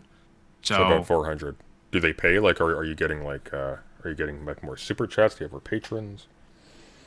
Well, it's more subscribers, and more subscribers means that you get boosted in the algorithm. I got a ton more views on my videos, so like, you know, I made like $8 or $9 out of so far out of this. But it really wasn't about the money per se. It was just about like boosting myself in the algorithm was my main goal. So you're about getting your message out, kind of thing. Yeah, again, it was the long game, you know. And at the end of the day, I started content creation because I'm like in my mind I was an entertainer first, and I kind of want to get back to that because I feel like lately I've been more of a political spokesperson first, and I don't really like that. Why not? I'm getting a little off topic, but no, it's all good. Why don't you like being a political spokesperson? It's not that I don't like it. It's that I don't like that first, because when that's first, you tend to be less funny, less entertaining. People don't really want to be like looking at you as much, and it affects your behavior. It's not a it's not a bad thing to be that, right? To be a political influencer first, but you know, there's a different kind of flavor to it, and I don't want that to be mine. That's all. Okay, but when you do your entertaining stuff, you're still going to be covering political issues, right? You're probably not going to, you're probably not going to do like prank videos or some such. No. I'm not that cloud hungry. I'm pretty cloud hungry, but not that bad. I do want people to look at me, but you know, when I was reflecting on it, I was like, okay, well, I want people to look at me and actually like me. You know, like I want people to look up to me. And so I'm going to take all the things that people did not like about this and see why they didn't like it and see if I can fix that. When you're putting a political message out, people are always going to dislike you, you know, from one side or the other or both. But I guess my biggest thing with my performance is like I did come off a little bit unhinged, and I did come off like I'm completely internet brain poisoned. I disagree. Even just, you think so? If I can make a comment, I think Sure. I think your perception of your performance is a little bit off. You think so? I don't think the perception of you is generally that you're unhinged. I'm certain you probably got comments that say you're unhinged, but that's a shorthand for any number of things when people are saying that in text. I think the main problem you had was that you seemed a combination of unprepared, not deeply unprepared, but sort of surface level prepared. Okay. That's actually an odd way to phrase that. Let me say it a different way. It's not that you seemed like you didn't prepare at all. It seemed like in the areas where there were gaps, you were still willing to speak in a tone that sort of suggested authority and like experience, when the content of what you were saying suggested a lack of depth. Okay. Additionally to that, I think the attempt to be funny in the absence of the substance, or with half-baked substance, suggested that your ego was in it and you weren't taking it seriously, and you were more about promoting yourself as a character than about standing for your side. And I think that does two things. I think for people on your side, that creates a lot of resentment and distrust because they're being thrown, I'm not saying you're intending to do this, but they're effectively being thrown under the bus for the sake of your career. I'm not saying that that's what you intend to do or what you're trying to do, but that's going to be the perception. That certainly was my perception, which is why I was very unkind in my initial watching of that conversation. And on the other side, they're just not going to take you seriously. You're going to be a typical posturing lefty, early Vosh who doesn't know anything, but he's still making grandiose statements about economics, etc., etc. I think when I look at that panel and who on your side played it really smart, and I say this as somebody with no love for the man whatsoever, Destiny very wisely chose to speak less and to be very careful to be as low-key and subdued as possible. Why? Because if he says one or two things that are solid, good for him. He walks away, he's got a couple check marks. If he says nothing, he's no worse for it. I think the worst thing about this panel for you is that it got you a lot of attention very fast in a negative way that's probably going to follow you a little bit. Maybe not like too far. I don't think you were actually that bad, all things considered. But I think being upfront about doing this for clout and for whatever, that can be a shield under some circumstances. You can say like, hey guys, look, I'm just a businessman, okay? I saw an opportunity, I took it. I do care about X, Y, and Z issues, but at the end of the day, I got to pay the bills. That's respectable to a certain extent. Until you get into issues like this. Until now it's stakes for other people. And I think it would have been better to fail and to say, I was just out of my depth. I didn't expect it to be like this. I thought I was ready. Sorry, guys. Than to try to say, like, even if it's true, then to say, look, guys, I just want eyes on me. Because if you still want eyes on you, when the perception is that eyes on you was bad for the people you're representing in that conversation, you know, that kind of like, it feels like a smack in the face for some people. And I don't think you intended to do that, but I think it's possible that you might be under a misperception about how your critics are viewing the interaction, specifically how leftists are viewing the interaction. I don't see how, like, my personal appearance on there would have... When people are commenting, they're saying that I did bad. They're not saying that, like, I am a representation of the entire leftist apparatus that is bad. So, like, I don't really see that. Like, I don't think that I'm impacting other content creators very much. I'm not talking about content creators. I'm not talking about content creators. Who I have in mind is, did you by any chance ever see that old Hannity interview with that Occupy Wall Street guy?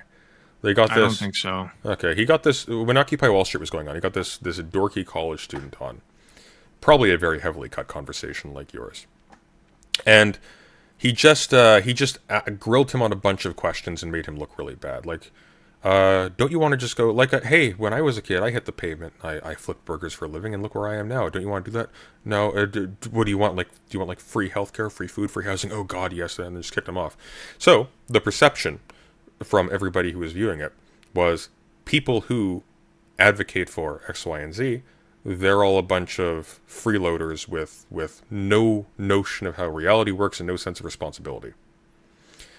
I think the danger here is not in hurting other content creators. The danger here is in solidifying in the minds of a lot of viewers, and we're talking a lot of viewers, a lot. That panel got a lot of eyes on it.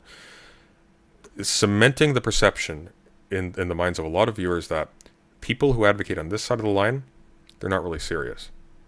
They're naive, they're not serious, And I think that does represent a danger. I don't think your appearance is definitive, but I think appearances like that have an effect. Once again, I don't want to exaggerate. I don't think it was as bad as that. But I just don't agree with your premise, I don't think, because I look at other people who advocate for certain positions. Who's coming to my mind is like Andrew Tate, right? And I know that people don't really take Andrew Tate seriously, but that's the thing, right? Is they don't. And yet look at how much just influence he had like that, you know? And he managed to convince so many young boys or like even adult men of his positions and like why women should be like literal property, etc. Yeah. And all the terrible things that he said. But he did that while being a completely, deeply unserious person. Yeah. Nobody took him seriously, but his influence spread nonetheless. True. So I guess I just don't agree with the basic premise of well, what you're saying. Well, here's the difference. Andrew Tate was able to leverage a deep well of resentment by a massive part of the population that has no hope. The thing you're advocating for, unfortunately, has been represented in a similar way going back for some time now. People hear what you're talking about, and they hear the voice of somebody who has contempt for the stuff that they think gives their lives value. They hear the voice of somebody who has contempt for freedom, for merit, for the dignity of being able to succeed through force of will alone and things like that. They hear you, and you're not leveraging what people want to hear.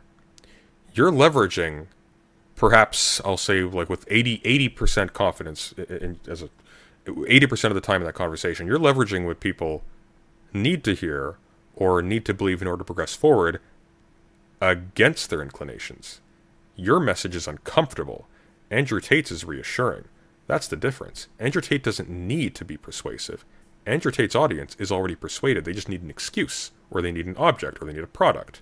I think that's the fundamental difference. I don't think the Tate game is available to you, so long as you're a leftist, at least.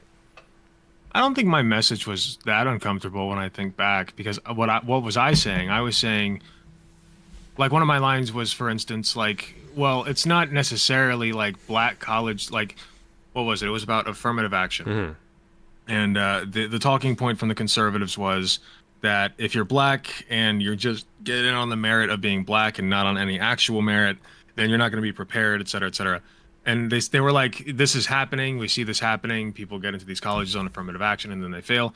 And what I said to combat that was, well, is it because they were black and didn't get in, or is it because that if you are black, you are more likely to be poor, you're more likely to have to work more jobs, and so you can't afford anything, and that's why it's hard?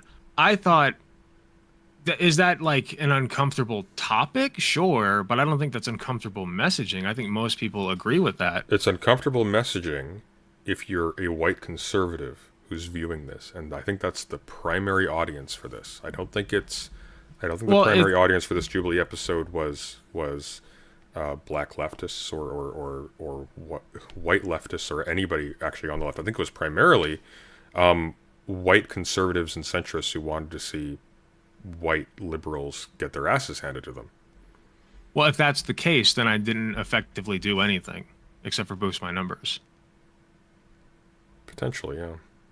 But you've also hurt your mental health. You've gotten a lot of negative attention. People are going to be talking about this for a long time.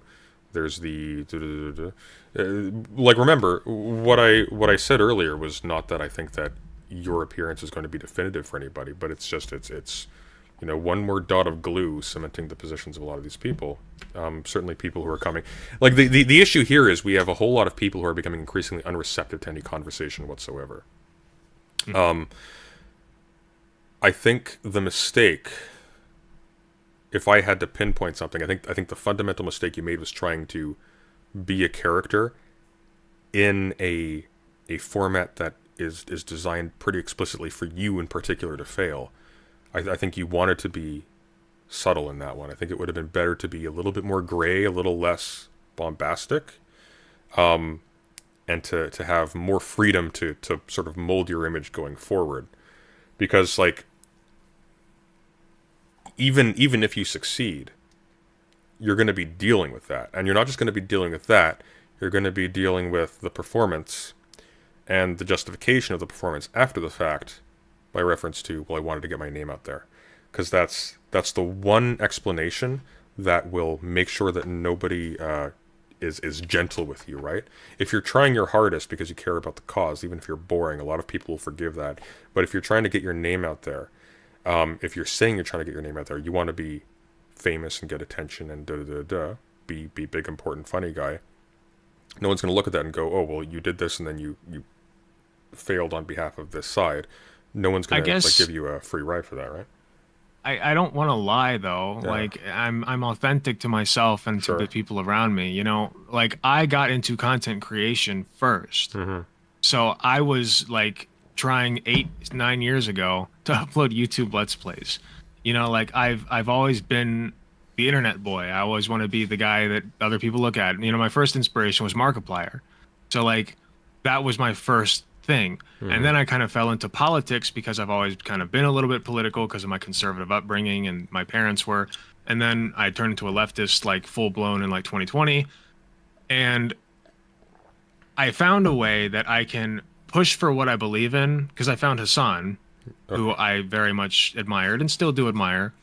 And I decided, well, that's something that I think I can do, and I want to try to do that. And Hassan is an entertainer first. Like he's an entertainer first, and then he's like a political advocate. That's the way that I view him. And so I was trying to channel him. I was trying to channel a little bit of Vosh too, which, a lot of people pointed out that I'm basically a mini Vosh on that. You're trying to channel Markiplier, huh? I wish I had channeled more Markiplier. But that's like during my Jubilee appearance, that's what I was trying. My frame of mind was, what's going to get people to look at my channel? Because my channel is where all the good stuff is. My channel is where all my messaging is.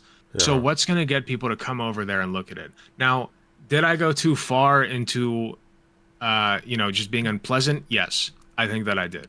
And that's not something I can take back. But, I knew from the beginning that this was going to be a risk. And that's just something that that's a risk I was willing to take for my channel growth. Well, I suppose what frustrates me then is, what about the people who are upset because it's not just a matter of for whatever reason, like a less than stellar performance. It's a less than stellar performance while commodifying the issue. You see, like, somebody might be like a little bit, like, I understand wanting to be an entertainer and wanting to, like, promote your channel and whatnot, but, like, when you care about a thing, or when you're representing a thing, you weigh that against, like, something that deeply affects, like, a lot of people's lives, and hopefully the scales look like this. Yeah, right? But all politics content creators are commodifying the issues. They are, but I think there's ways to do it responsibly, Like, for example, if it were my position, and I do this full time, like, I actually pay the bills with the channel. If I was offered a spot on Jubilee with Destiny, and hell, you know what, let's throw Vosh in there too. If I was offered a spot on Jubilee with a bunch of big figures to talk about this issue with this framing, white liberals versus black conservatives, and I wasn't armed to the teeth already, I wasn't really prepared, I would have said no. I would have missed the opportunity. I didn't know Destiny would be there, and I certainly didn't know that the people opposed to me were going to be a PragerU pundit or nothing. No, I understand, but, like, do you think Destiny being there was a bad thing? I think, can I be candid? Like, I think he did the best there of the lot of you. I just disagree with that. I think if you're going for strictly optics, then sure. But I don't think that he did effective messaging for the left. So, I mean, he did here and there. He said some correct things. But he attacked the left more than he defended it or pushed his ideas. But he's not on the left. He's a liberal. Well, like, that's fine. Well, that's fine then. But I am. So I felt like I had to be an effective advocate there. Was I effective the whole time? No. Clearly, I had some weak points. But, like, he was on my side sitting there. We were all on the liberal side, quote unquote. Yeah. And the entire time, he kept on striking at the left. So did that girl who was there. The only one who, besides me, who really didn't was Jacob. Did you know about any of the other participants before going in? Nope. None, huh? Okay. Not a single one. Nope. All right. So all you had was the framing of white liberals versus black conservatives. Yep. Okay. Again, though, to go back to this, like, I'm not trying to grill you on this in particular, but sure. If you're taking the position, if you're justifying your appearance on here primarily because you want to get eyes on you, and that's your primary motive, I don't know, man. Like, well, I don't think that it's selfish. Like, it is kind of, but at the end of the day, I'm also trying to advocate on my channel for good positions. Sure. But I mean, I believe in the things I'm saying. Yeah, I believe you. I believe you. Right. So I just don't understand the issue. I can do both. Well, because if you believe in the things that you're saying and you believe that they have real consequences, then, like, for me at least, like, I take that to be a reason that behooves me to be very careful with, how I endanger them. I went into that trying to be careful with how I was doing, but part of that calculation in my head was, if I'm going to effectively push my messages from here and moving forward, I need to make sure that the camera's on me. That was my mentality going into that, because I wanted to just not make that a one-time thing. I wanted that to carry over into, like, I understand that logic. It's just sometimes it can contribute to growth to your channel if you accidentally appear on camera naked, and I worry if something like that went on, where, yeah, it's true, like, publicity is publicity at the end of the day, but if in the course of this you declare yourself essentially to be at least 50% grifting, and you're not giving a stellar showing. And, you know, I like... just don't see it as grifting. It's like, you'd have to also say that Hassan is grifting and Vosh is grifting and you're grifting. Why would I have to say that?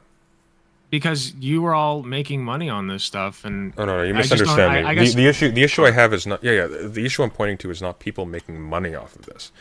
The issue I'm pointing to is in a highly publicized context, risking the optics of a lot of advocates for a particular position for the sake of the channel.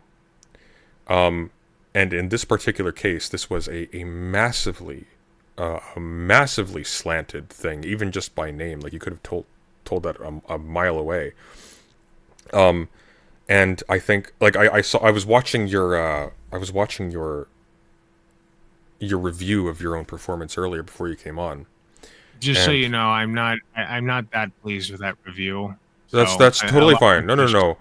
Yeah. Fair enough.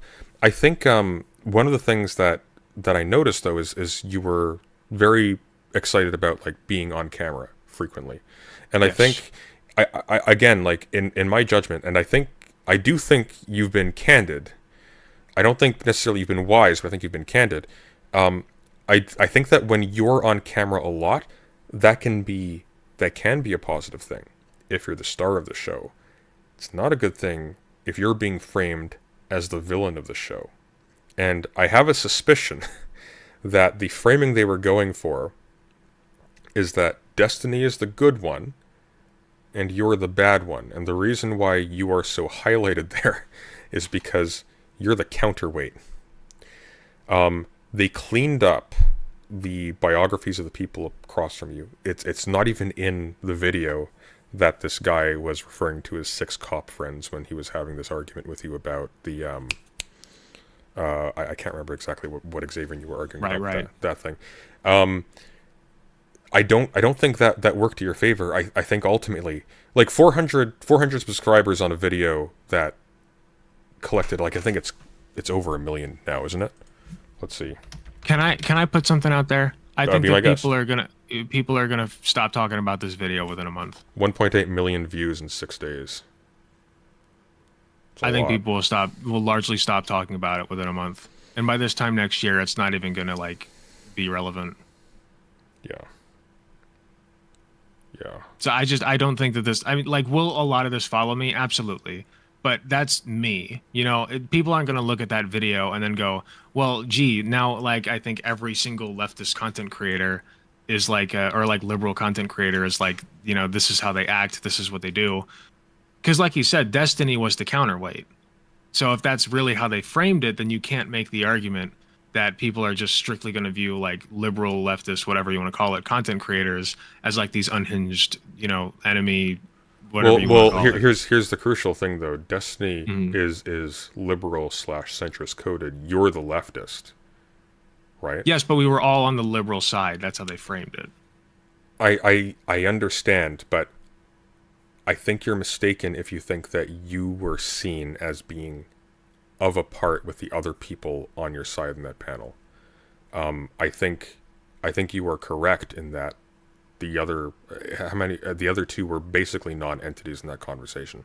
I think the guy with the glasses had like a few lines, but largely they had very little focus on them. You and Destiny were the main characters on your side, and I think that was the balance. I don't think you were seen as the same type of entity as Steven in that conversation. And the issue, the thing I'm trying to push here is not that like you should never appear because you're afraid of optics or whatever. The issue the thing that's like really sticking out to me is when you're weighing optics here, and you are, because you want eyes on you, you want your channel to expand or whatever. I feel like there's a way in which you can do damage by getting eyes on you, and not just to you. I'm not saying you did in this case, but it's like Juan Williams. Do you know who Juan Williams is? Are you familiar with that person? No. Okay, so Juan Williams was I don't remember what exactly he did by himself, But he was a black Democrat who would appear on Fox News frequently. He was like a stand-in. And Okay. what they would do is, whenever they had a panel, they'd pull him on. Juan Williams would advocate very badly a bunch of general sort of Dem positions. He'd look like an idiot, and he'd get paid, and he'd leave.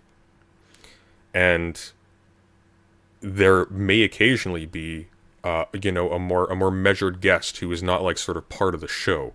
Somebody who's like been in the news or whatever, and they'll come on, and they may have a really strong showing. And there will be that comparison. It's like, oh, here's a sane liberal. Here's somebody I can get behind. Here's the crazy one. And it just so happens that the crazy one advocates for X, Y, and Z, and the sane one doesn't.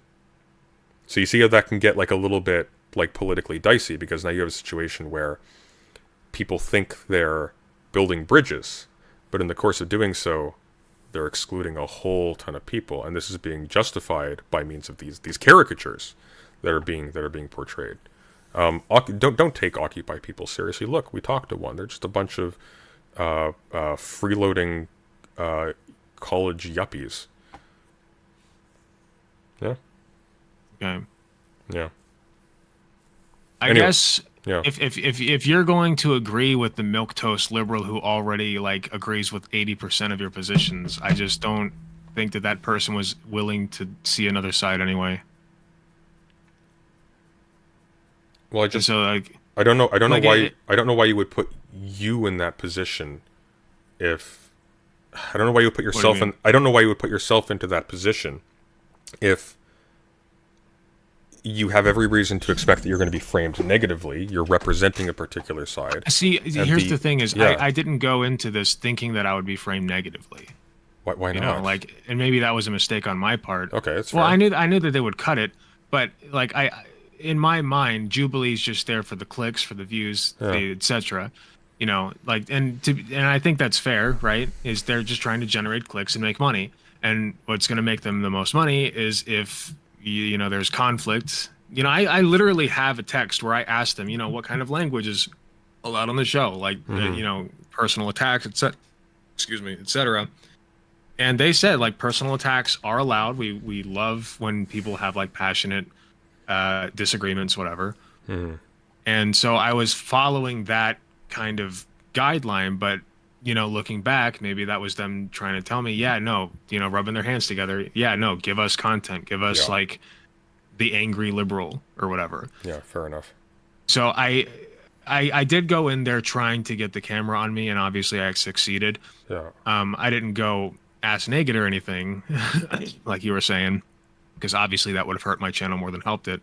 And I did try to strike that balance of like being entertaining while also still being a respectable, visually appealing person, and I failed. I think that I failed to do that. I still think that there is some good that I did, but ultimately I don't like how I looked, and I'm going to try to like temper my image a little bit and, you know, just try to be more appealing, I guess, to like the average person. That makes sense. So, all right. So I guess you're an entertainer first, and you were an advocate essentially by accident because you kind of drifted into that style of content. And so when you got called on, not by accident, I did choose to go into political content. Okay. You know, it's a tough like balancing act I'm trying to get. Okay. I was trying to be Hassan Vosh type, you know, entertainer / political content creator, but you know, I think I'm still very much trying to get the balance right, if that makes sense. Yeah. Why do you want to be a Hassan Vosh type? I'm passionate about the things that I believe in, but I also like the spotlight. Which one's more important to you? Ultimately, the things I believe in. Like, if somebody told me, well, if you just get off the internet now, we get free healthcare, I'd be like, okay, bye. Okay. But, you know, it is still important to me to, like, be able to make content. I've been making content for the internet since I was, like, 12, so. Can we talk about the white savior part? Yes, we can. Because I don't stand by that. I fully rescind that comment. Wise move. What happened? Yeah.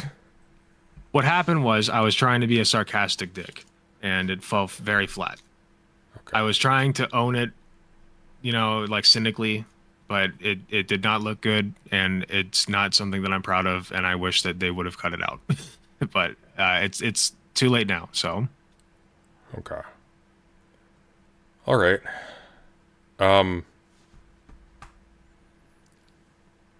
What? Okay. Well, that settles that, I suppose. Yeah.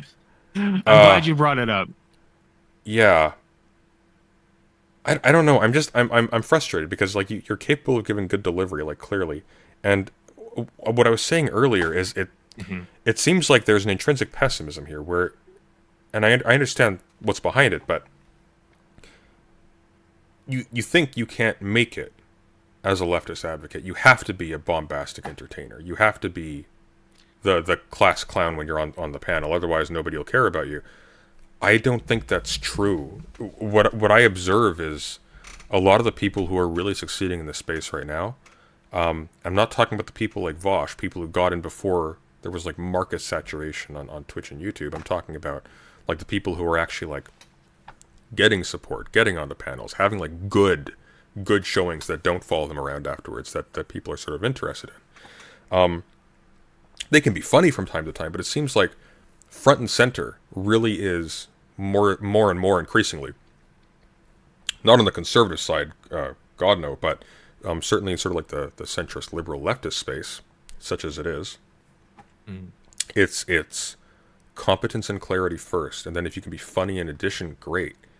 But I Can you think give me an example of somebody?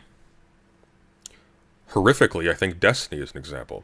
I don't think he is particularly competent, but I think what he portrays fundamentally is clarity, and I think that's what people like about him. I think I've tried. I don't know. I've tried watching him, and it's nothing. Like I have agree. Things. I agree. It's I an just, aesthetic of I'm clarity. not. Yeah. I just don't think that it's that entertaining. Like I don't understand why people watch him, but Well, because maybe they that's don't. a me thing. Well, it's because they don't watch him because he's a clown who like makes balloon animals. They watch him because he's a vibe. 90% of what he does is him just playing his video games. But then he'll have conversations, and he'll have conversations. And Destiny doesn't really joke that much. He'll laugh at stuff. People will say shit during his conversations. He doesn't joke that much. He's not an entertainer. He has a lot of viewers. I think at your scale, when we're talking about like 1 to 2K subs, I think getting like 100 or so people watching you who pay you enough to keep the thing running and keep the wheels turning, I think that's the immediate goal. And I think for most people at that scale, you are looking at people who fundamentally have some kind of competency. I see a lot of like variety show types and a lot of like Destiny and Vosh and Hassan wannabes at a low level just never take off, and it's just because there's so many of them. Because it's easy to get in. You don't really have to know anything. It's just an act. Yeah. But I don't think that's you. Like you said, you had a couple weeks to prepare. This wasn't your area. You didn't do terribly on that front. Like you could have done better, but you didn't do terribly. And I think what's going on here is I think your pessimism about being able to make it on your merits is making you make cynical decisions, maybe against your better judgment, that might actually end up hurting your appeal even as an entertainer down the line. Because if people resent you and don't like you, they're not gonna have fun watching you, right? I don't know if I agree with that assessment. Just like because I don't think it's coming from a place of pessimism. Like I wanted the camera on me because I guess that's just like the entertainer in me. You know, like, and so I think when I looked at my performance and got uncomfortable with it, the discomfort wasn't because I was trying to get the camera on me. It's because I could tell that I was trying to get the camera on me, and I didn't like that. You know what I mean?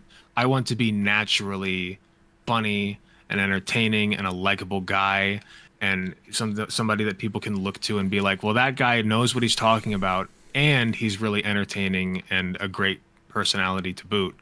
And I didn't see that. That's my main contention with my performance. Well, when I see your performance, I see somebody who, if we took away the jokes and we took away you're actually pretty likable. You don't have as much of a presence, but you're likable. And I might even want to talk to you afterwards. And I might want to talk to you in a productive way that doesn't hurt your reputation. And that, a lot of people might do that, and that might actually be the catalyst for your growth. That's fair. Yeah. And I think, like, because, like, a lot of people will talk to people on this panel just because they were on the panel, not because they were interesting. But I don't think you were actually unlikable for yourself on the panel overall. I think the parts where you were unlikable were when you were clearly trying to be a character, because you can tell when you're trying. But during your normal delivery, you were fine. Like, even in that initial interaction, if it was actually in the correct order, I think you did all right. I think it was a little bit sloppy at parts, but I think we can put that down to stress, a lot of the setup being kind of random, I think you did fine. I think the last word you got in, pretty solid. You actually got a good beat there at the end of it. I think when you were... You think so? I do. Like the last speech that I gave? No, at the beginning. I can't recall. I was going to say, because the speech I gave, I think that was, like, I was trying to channel a certain energy, but wrong place, wrong time. Anyway, continue. Sorry. I think you should just be yourself. Stop trying to channel energies. People can tell when it's not you. People know who you're channeling, because you obviously know who you're channeling. You're trying to be Vosh and Hassan, etc. But they're characters. It's like trying to be Jack Sparrow. Just be yourself. Because I think if you're like just straight when you're on stream and you're just giving your takes, the stuff that you know, like, you seem like a naturally funny guy. I think you'll actually be funny by yourself. And I think you'll be funny in a way that people have some regard for. If you're trying to be funny, and you're botching it while trying to be funny, especially if you botch being funny in the process, I don't think you were that bad. But if you're botching being funny in the process, like, this is gonna do like a number of things all at once. People are gonna be annoyed at you. They're gonna have contempt for the unseriousness you seem to be treating the position, even if you're not, even if it is just a seriously, like, attempted thing that fell through. That happens. And you're gonna become a target, because now you're convenient, right? It's like, look, here's another example of an unserious lefty who's just posturing. And I don't think that's true. I think there were obviously, like, there was the personal incentive there. You did want to be there for the business angle and because you want to be famous. But on the other end, I think you actually did believe in your positions. I don't think these two are necessarily at odds. But because you were risking this one for the sake of this one, it looks like this isn't serious. I can see that angle. At the very least, people are now licensed to conjecture that you're not serious because you've risked it. I can see that angle. Yeah. So I think you've been done really dirty by the editing of this, but I think in addition to this, though, I think it's... I don't want to... I apologize. I feel like I've been lecturing you this entire conversation. But, no, that's fine. But I think what would behoove you, in my humble opinion, would be to not blame this solely on the editing and the exclusions. I think attempting to be something that you're not, I think that's a mistake for a couple of reasons. One, because you're not that, and people will recognize what you're trying to be, and that makes you look disingenuous. The second is that, in the course of doing so, all of your actual personal merits and your personal charms, that's all being buried, because you're trying to be somebody else. But I can see that. Your unique flavor comes from you. Mm. There's already a Vosh and there's already a Hassan, and I'm sorry, you're not competing with them. Nobody is. Yeah. But much as I'd love to. Well, I mean, sure. Like, I would love to be. I would love to be rich too. Listen, I've got glasses and a beard. Okay, I know I don't got nice hair like they do, but we can make this work. And I'm white, so I'll be just like. Okay, and for the love of God, just like, look. Racial jokes can be hilarious, okay? But they're not for everybody. I'll just say that. Okay. Yeah. Okay. Well, look, I do appreciate your candor. I think, once again, like, my biggest criticism of you, especially like after learning about the way the thing was edited, and to your credit, to just soften like some of the critiques from earlier, given the fact you didn't know Destiny was on there, you didn't really have any reason to think the stakes were high anyways. Jubilee is big, but this got, I think, a substantially higher number of views than their average thing. So their last one from 8 days ago Granted, it's tall queens versus short girls, so who fucking cares? 417,000 views. This is 1.8 million. That is... It's a lot of people. It's a lot of people. You didn't know that. That's fair. Honestly, man, I would just be yourself, okay? Like if you're not, if you're not entertaining for yourself, you're in the wrong business. And I think... No, I agree. Yeah. I agree. And my biggest thing when I sent you that post. Which is why I'm not in your business, because I'm boring as fuck. Sorry, continue. No, it's okay. I sent you that post that I made, right? About, let's see. Like, if you look at your Discord, it's a big, long diatribe I went on. Like, I think I was a little bit hard on myself in that statement, but I do agree with the premise of it. Do you want me to read it out, or? If you want. I mean, it's a long statement, but basically the premise of it is, like, I looked at that performance and decided that it got me thinking about a lot of things, but I decided that I didn't like what I saw, right? Oh. I didn't like the way that I looked, and I think that comes down to what you said is I was not being myself, you know? I was trying to be like a Hassan type, a Vosh type, whatever. I was trying to like do the thing that they do, and that came across kind of clunky and, you know, at certain parts overbearing. So, you know, I do want to be an effective advocate for these positions, even if I'm an entertainer first.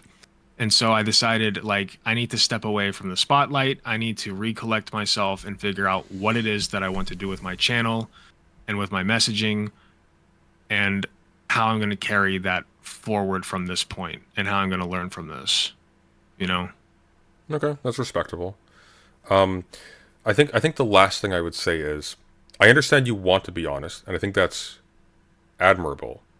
Mm-hmm. But there's when you say things, there's two ways in which there's two things that you're doing. You're putting the substance of what you're saying out into the air. You're saying what you really think, what you really believe, etc. And then there's what's called the illocutionary force of what you're doing. There's the actions that the speech act affects in the world apart from their meaning. Here's an example. If I say I do to you, I have not therefore married you, because we are not in a context in which the illocutionary force of that is felicitous. It doesn't work, right? In front of a priest, maybe. We're not at that point yet, so don't get any ideas. But the basic point is, when you say, after a performance like this, even if it's true, I wanted to get eyes on me, I'm doing this for the clicks, da-da-da-da. That telling people, that giving them the materials they need to intuit that you don't take this seriously and that you're commodifying their message is an offense to them, right? It's the kind of thing that you don't have a lot of control over, but even in the course of being honest, you have been honest about telling them that you're dishonest in their eyes. You've told them that you are using them for your own personal gain, which is itself a kind of offense against that community. I don't think you intended that. But the point is, I would be very wary and very careful in terms of how you deliver that kind of statement, because it can be extremely demoralizing. It is itself very easily interpreted as a political attack against that group. Whatever the group is. Like by all means say, like, look, like, as a content creator, if I'm trying to get my message out, I have to take the opportunities that are presented to me. I'm not like a wealthy socialite. I don't have easy access to these things. I took a bet and I lost. Sorry guys, it happens in this case, but there were reasons to take it. I can get my message out to a very large audience. I can temper an all liberal centrist side in a context in which all the liberals are going to be taken as representatives of leftists anyways. I have no reason to think there are any actual leftists on there. I can temper that with, like, some actual leftist concerns. Totally fair. But I think you need to deliver it in a way that's sort of like that. Because if you're kind of like laughing and joking and talking about how, like, look, I'm just a narcissistic shithead, I just want to be rich and famous, da-da-da-da. It doesn't look like you're being candid, even if you are. It looks like you're throwing up cynicism as a shield, so that people interpret you as a character who's sort of immune to that kind of criticism. Does that like make sense? Joe Rogan. Yeah. Exactly. Yeah. Okay, that makes sense. Yeah. All right. No, I see where you're coming from. Just like not forsaking that element, but explaining it in a better way. Exactly. Yeah. Yeah. Okay, that makes sense. We're a All little, right, I we're a mean, little, we're a little choppy right now. Give it a quick second. I think we're coming back. It's freaking Okay. OBS. I think we're basically back now. That's good. Okay. Well, I want to wrap this up pretty soon. I We're think talking for I have about to an get hour, but- I have to get to stuff too as well. So this is actually good timing. Okay. Anything you would like to say before you go? Yeah, last thing I want to say is, and I know you got chat watching you, like, Yeah.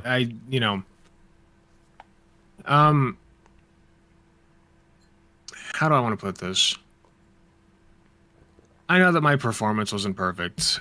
I know that it left a lot to be desired, and I know that I'm still learning what exactly went wrong and why, and I'm still trying to, like, internalize it.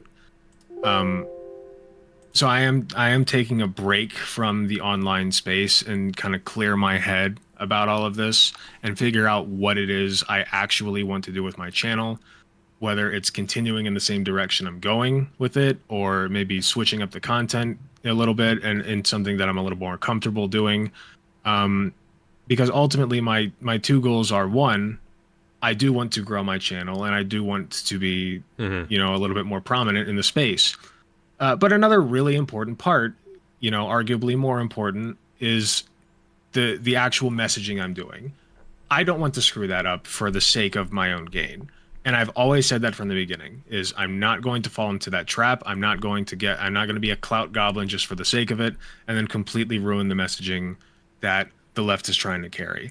And I understand that, at least a little bit, to you and to a lot of people, it did come off that way during the Jubilee video, and rightfully so. I don't think that's an unfair, uncharitable interpretation. So I am taking a step back and I'm trying to reconsider how I conduct myself in those kinds of spaces and what I can actually do to be a positive force for the left. Because I don't feel that my Jubilee video really delivered as fully as it could, at least on that front. So, okay, well, that's all. I appreciate you coming on a chat. We should absolutely talk again at some point. I think you're a very sincere and honest person, and especially like having learned that the conversation was edited in a way that I think did you a massive disservice. I don't think your performance was anywhere near as bad as it was portrayed that way. There were like some areas I was like, oof, but I think for the most part, I think it was not He that definitely bad. kept the bad bits in. They definitely kept the bad bits in. Did they? Like I said, actually, I got a question for you. Yeah, sure. Did they cut out any bad bits that you're not pertaining to you, just pertaining to anybody else in the panel? Was there anything that stood out as like this is a moment that you were surprised they didn't leave in? Not really. Not really. Not that I can remember. I mean, everything that the conservatives were saying was like equally bad.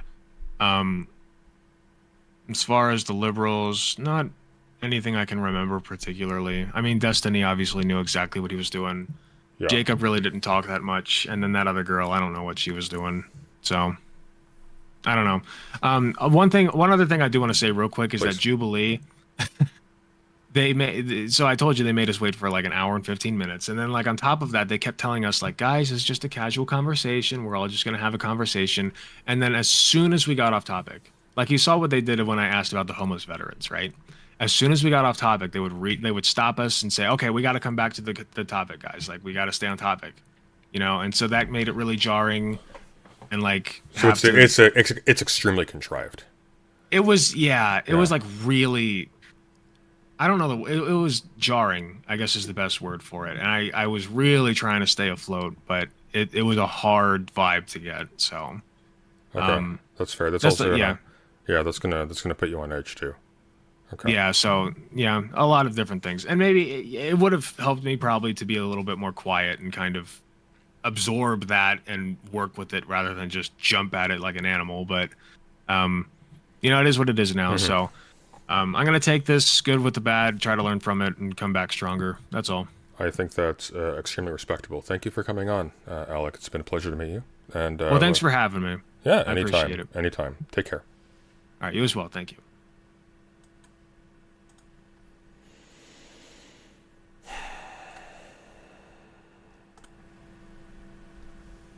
I think that went very well.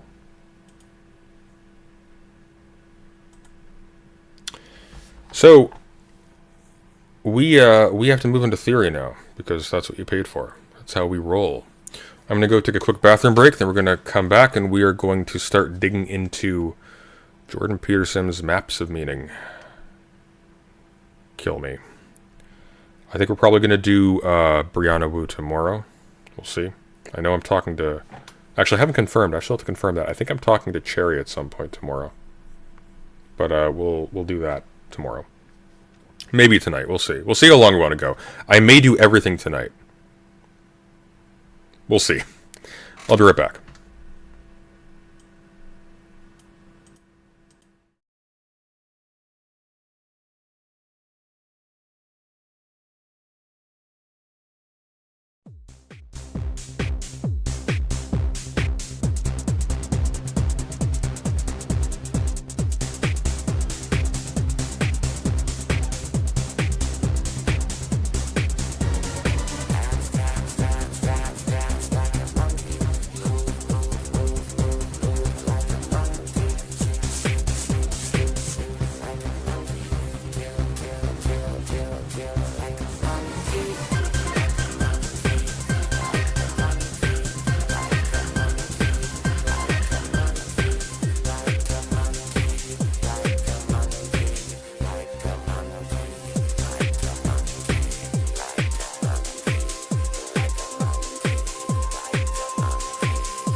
Alright, we're back.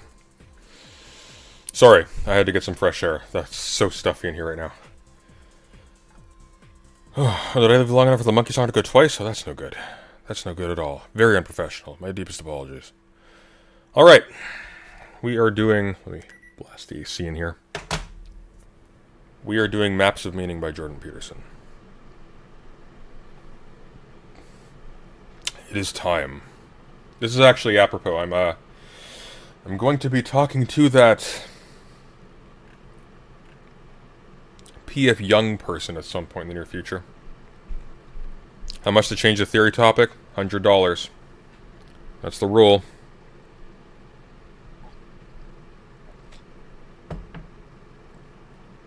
Are you planning to cover the other Brianna Joy Gray? I saw that. I saw that conversation. Probably. Probably. But probably tomorrow. We'll see. I may do Brianna Wu tonight. But, yeah. But remember, can be 100 collectively. Just saying. But no, at this point, it's been paid for. I've made the money I need to justify the stream. Theory time. I'm a man of my word. Here we go. Oh,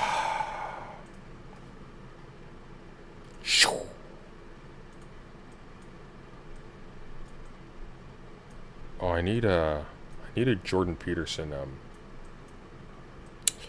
I needed Jordan Peterson clips for my sound box. So, if this looks familiar, this is what I believe his current suit is based off of. Because he used to have that, like, Heaven and Hell one, which was blue and red. Now he's got the, now he's got this weird orange and white thing. It looks very off-putting. Maps of Meaning. I actually have never looked at this before. Actually, that's not true. I read a little bit of the introduction like a year ago. I have read Beyond Order and 12 Rules for Life. I have not read much of this, so I am intrigued. I've heard him talk about this. I used to find Jordan Peterson very interesting back in college, because I was really, really dumb. I was very dumb, in fact. It's been a wild decade for me in terms of personal growth. Hopefully the next one is as wild, but hopefully in a good direction. Okay, these pages are so long. How do we want to do this? I think that'll do. That'll do. That's readable, right? Is that big enough for you? I can make myself a little bit bigger too. Oh, in the wrong direction though. That's too big. That'll do. That works. So we have the table of contents. Preface. Descensus ad inferos. Descent into hell? Descensus ad inferos. Liberate tutem ex inferis. Broadly speaking, the concept of the descensus ad inferos refers to the descent of a divine luminary into the regions below the earth, or beneath the surface of the earth. So it's the... Right, so in like, certain kinds of... Well, I guess in Catholicism generally... I don't know, I'm not an expert on this. There's a understanding that after the crucifixion, or after the crucifixion or after resurrection, I think after the crucifixion while he's dead, Christ descended into hell to minister to the damned, or the people in purgatory, I guess.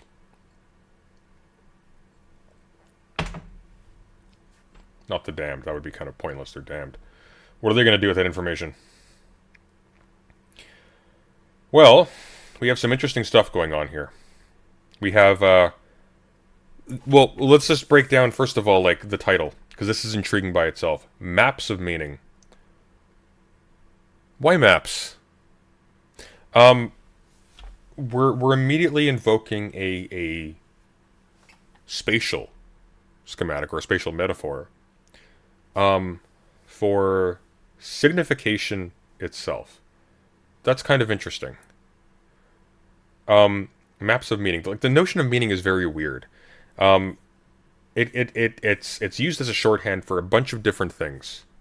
It can mean the literal signification of a sign. Like, it can literally be like the meaning of this bookmark for Munro's Books is this is the name of the bookshop. That's what this means. When you say what does Munro's Books means? Oh, that's just the name of the bookshop.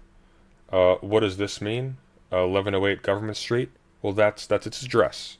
What does this mean? Halt in the name of the sheriff of Nottingham, or be issued a sound thrashing.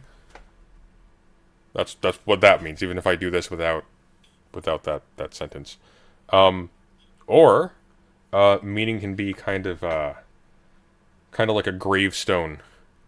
It's like, well, what was it all for? This is the meaning. And that can take many forms. It can be, this is the compensation for it. It's achieved X. It was beautiful. It was effective. Da da da da da. It was is the crucial thing. It's characterizing an event or an experience or a trauma or a life or whatever as justified by the single term reference to some good. When we're talking about maps of meaning, that can get kind of interesting. I don't think he's going to go the Wittgensteinian route and start talking about how truth and justice and all these good things, or even just like at a banal level, how the meaning of our sentences, the things we say to each other, what gives them intelligibility, has to do with their being situated within a nexus, like a system of language. I'm not sure that's the way he's going to go. He might, but I think he's going to go, if he does go that route, I think he's going to go a step further, and he's going to make some kind of very strange, super systematic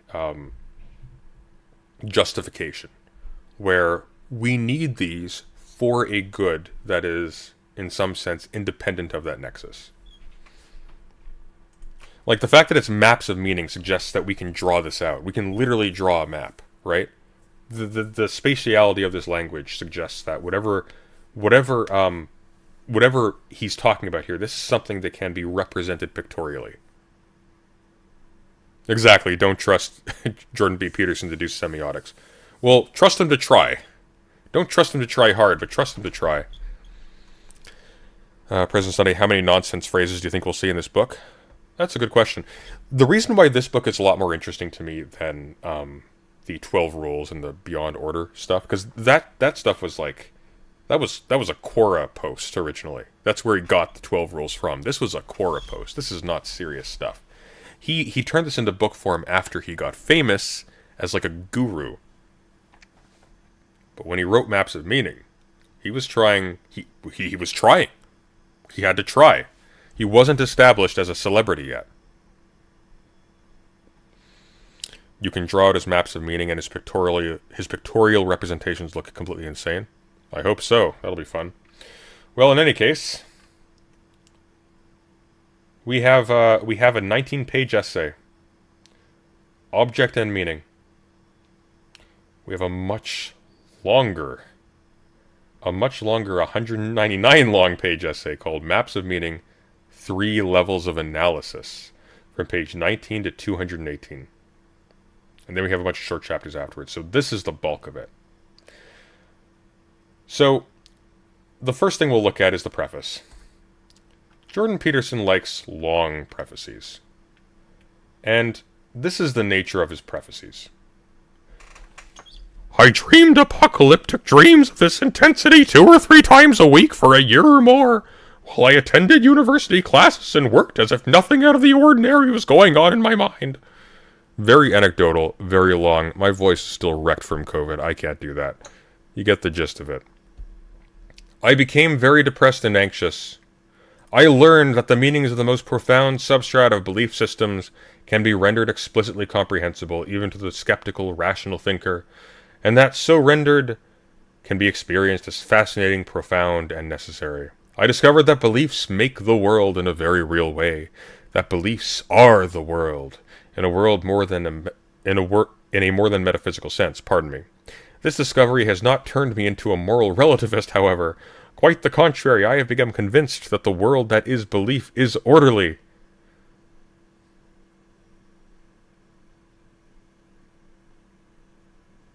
If you can believe it. That there are universal moral absolutes. Although these are structured such that a diverse range of human opinion remains both possible and beneficial.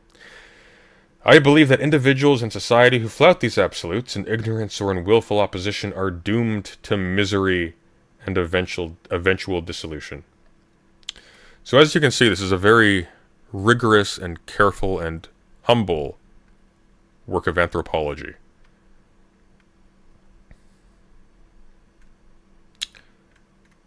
This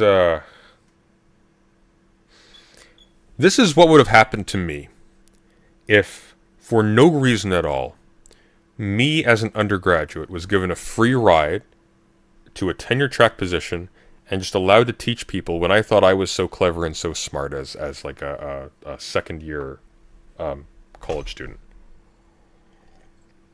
Because I was dumb as hell, but I thought I was a genius. And so, like every undergraduate who thinks they're smart, I tried to like write novel stuff without having actually done the work to understand stuff. Why? Because I had a bunch of cliches in my head about all of these other dumb people who were following garbage philosophies like Marx and Mill and whatnot. And I already knew they weren't worth my time.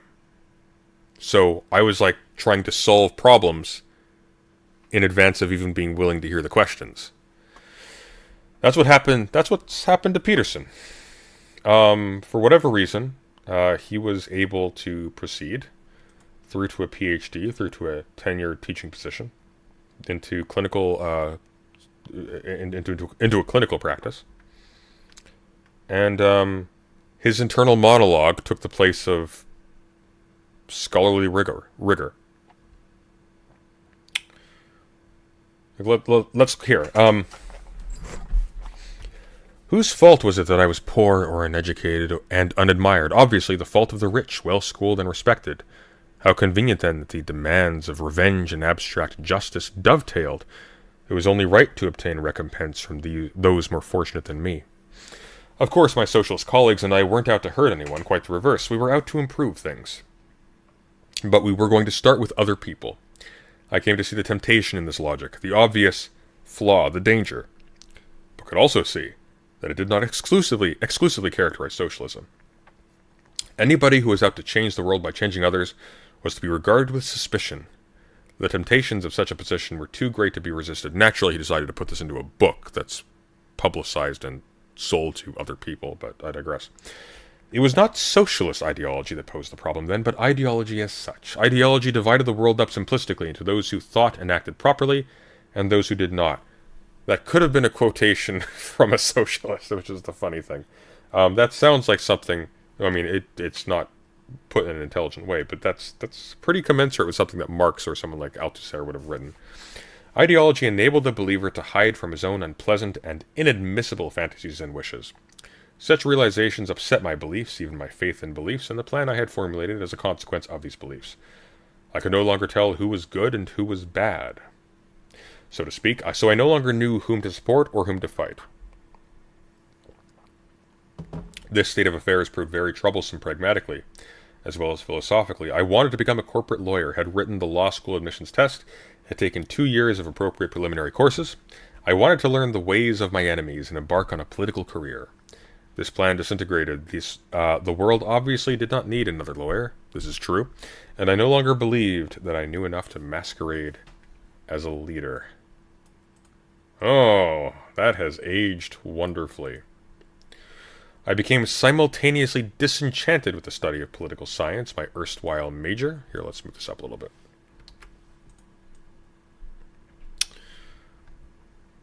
I had adopted that discipline so I could learn more about the structure of human beliefs. Why? Political science isn't about the structure of human beliefs, it's about politics. And for the practical career-oriented reasons described above previously. Career-oriented? I feel like I've been done dirty at some point.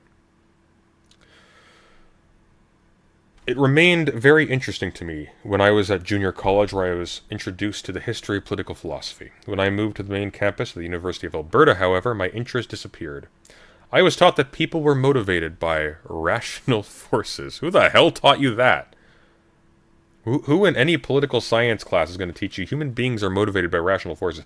That's a very specific school of political science, a very specific strain of thought, particularly in like realist schools of international relations or things like that. Maybe in certain economics programs.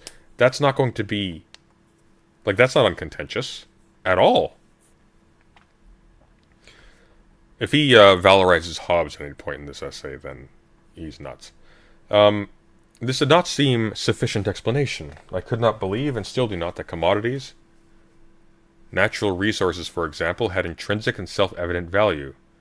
Who the hell would tell you that? Commodities have intrinsic...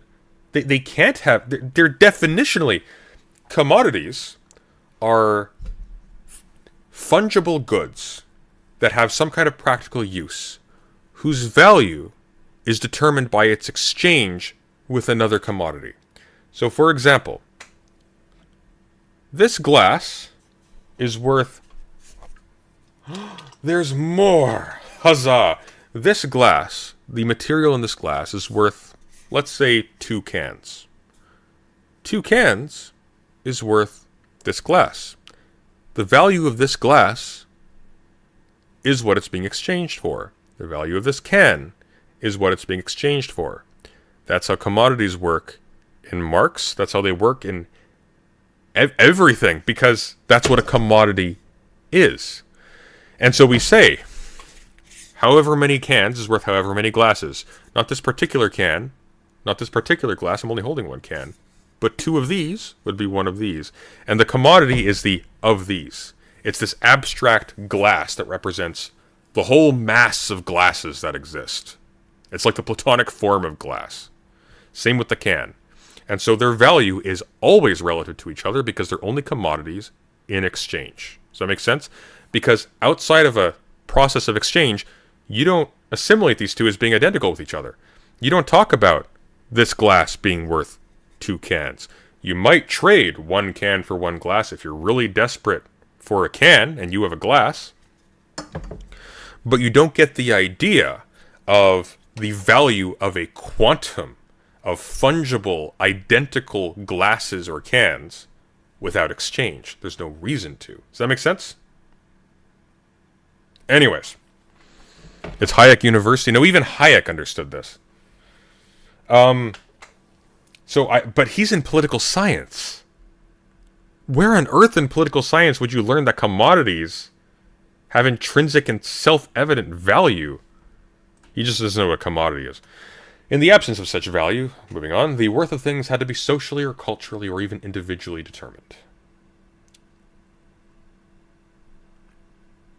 This act of determination appeared to me moral. Appeared to me to be a consequence of the moral philosophy adopted by the society, culture, or person in question. What people valued economically merely reflected what they believed to be important. This meant that real motivation had to lie in the domain of value, of morality. The political scientists I studied with did not see this or did not think it was relevant.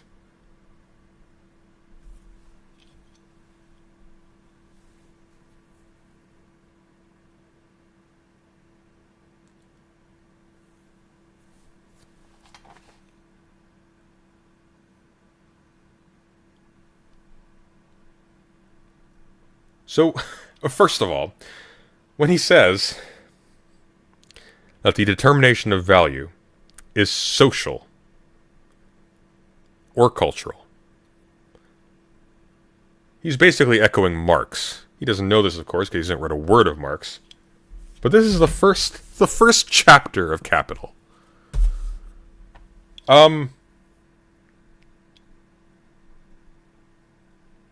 Conflating exchange value and use value is what he's doing unintentionally? Well, no, because here's the catch. Down here when he says what people valued economically merely reflected what they believed to be important, he's kind of flipped it on its head. Because it's not that what you value economically merely reflects what you believe to be important. You believe things to be important as a reflection of their role in human life, or their perceived role in human life. You don't just value stuff. You don't have like an ethical plug-in. The relevant factors of the human world are related to the metabolization of the world by humankind. How we eat the world, so to speak. How we take the stuff from the world, turn it into things, and make a particular kind of life from it. And this is one of the insights of Rousseau. What we value is conditioned by what is available. So if, for example, you live in a society in which there is no writing, which there is no written art, there's no poetry, there's no history, there's no philosophy, no written philosophy at least. Maybe there's verbal stuff. In fact, in a lot of cases there was. You're not going to have the attachment, for example, to written material that I have. I would go crazy in an environment without this stuff in existence because I need this stuff. I'm conditioned to find value and pleasure in this stuff, and in its absence, I'm frustrated. But if I didn't grow up with this stuff around, I'd be perfectly happy doing other things, and people are. A lot of people are. A lot of people never feel the need to like spend hours of their day reading really boring bricks of plant matter. I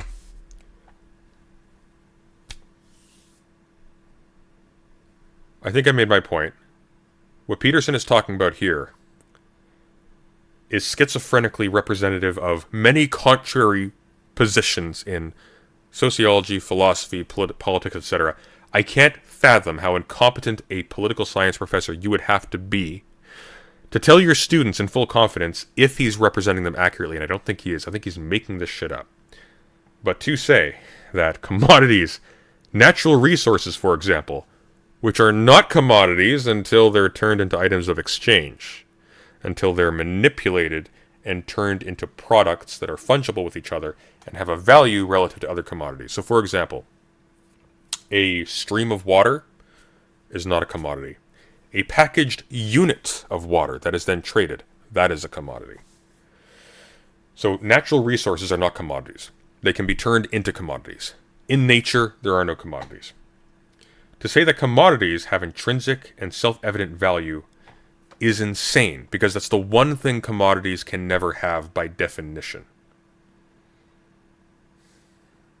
President Sunday, Jordan Peterson read the Communist Manifesto and graduated. The short one, yes. Anywho. My religious convictions, ill-formed to begin with, disappeared when I was very young. My confidence in socialism, that is, in political utopia, vanished when I realized that the world was not merely a place of economics. Marx doesn't think the world is a place merely of economics.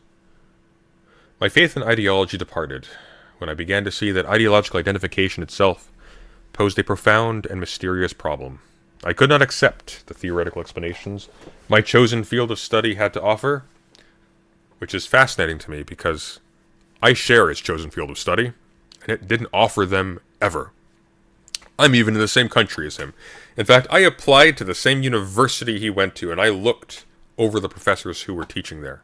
And a lot of good ones, by the way. No, I don't think he got any of this from his professors. I think he's making this up post hoc. I don't think he was ever taught this at all. I think he was probably a very poor and lazy student. That's my expectation. I couldn't accept the theoretical explanations my chosen field of study had to offer, and no longer had any practical reasons to continue in my original direction. You know what's interesting? This is a lie. I just recalled something. This is a lie. And I will tell you how I know. Jordan Peterson, Solzhenitsyn.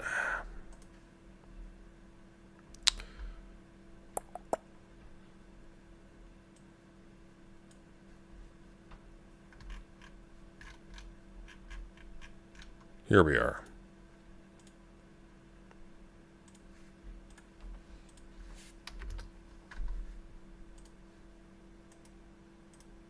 I think I may have actually gone over this lecture on stream once. Check this out. So let's do we have a Oh, is there no transcript?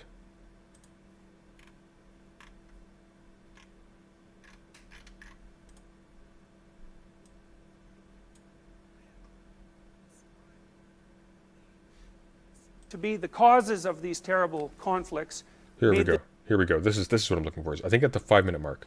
Which means they're fighting for things that they value. It isn't exactly clear why people, the fundamental theory that underlie. Okay, here we go. 3 minutes in. It isn't clear to me that we've really learned what we had to learn from what happened in Nazi Germany, say, and in Mao's China, which is obviously still run by the Communist Party, or in the Soviet Union, even though there's been a reprieve for the last 35 years or so. Nietzsche, in particular, predicted what was going to happen in the 20th century. I'm going to read you something that he wrote. I'm going to try to tell you today why the events in the 20th century happened, so the mass genocidal movements in particular, which were probably the defining characteristic of the 20th century. And then also what that has to do with individual psychology. I mean, my first degree was in political science, and here it is. I was interested in political science because I was interested fundamentally in the reason that human societies went to war. And when I was studying political science, which is quite a long time ago, the fundamental theory that underlie political scientists' explanations for conflict were economic. People fight over resources. So what he says here, 9 years ago, March 2014, at least this is the upload date. I don't know if this is actually when the thing was. Presumably, he gave the talk before this was published. It stands to reason. He may look like Doctor Who, but I don't think he is. He went into political science because he was interested in the reasons why people went to war. And yet here,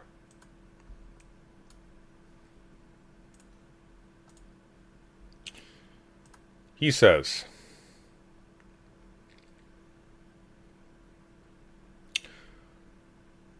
where were we?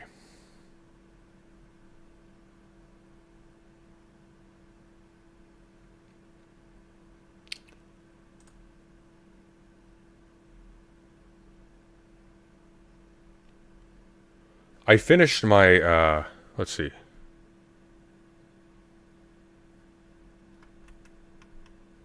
Hang on, where was it?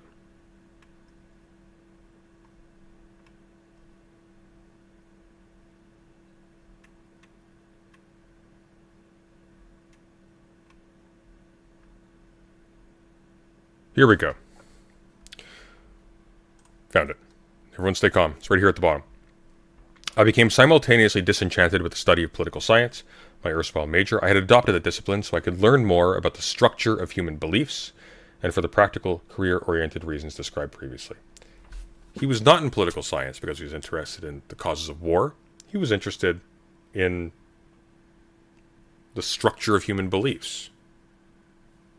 Very different things. That's interesting. It's not interesting sort of from a theoretical standpoint. The point is not that, ooh, he's lying, even though I said that earlier. I should probably amend that. The issue is not that he's lying. The issue is that this is a man who can't keep his story straight. He's making shit up as he goes. He's just, like, the biography is untrustworthy. It contradicts his own account. He doesn't know the reasons for why he did things, which means there wasn't one. It was probably just career-oriented. There probably wasn't an actual specific topical interest. The nature of what he's done suggests that he's very kind of eclectic in a sloppy way.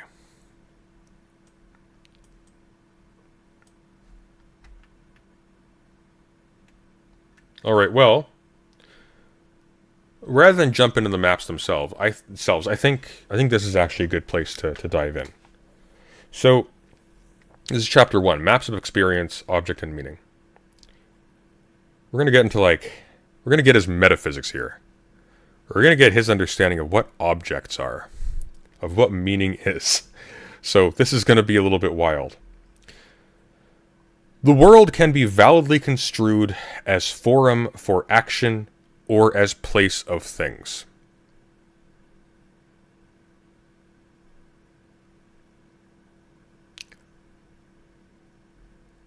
The former manner of interpretation, more primordial and less clearly understood, finds its expression in the arts or humanities, in ritual, drama, literature, and mythology. So the world as forum for action is more clearly understood in the arts or the humanities. Or not clearly understood. Is expressed in the arts or the humanities, although less clearly understood. The world as forum for action is a place of value, a place where all things have meaning. This meaning, which is shaped as a consequence of social interaction, is implication for action, or at a higher level of analysis, implication for the configuration of the interpretive schema that produces or guides action.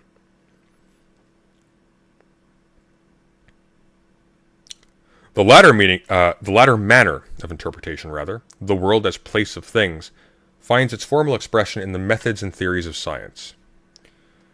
Science allows for increasingly precise determination of the consensually validatable properties of things, and for efficient utilization of precisely determined things as tools, once the direction such use is to take has been determined, through application of more fundamental narrative processes.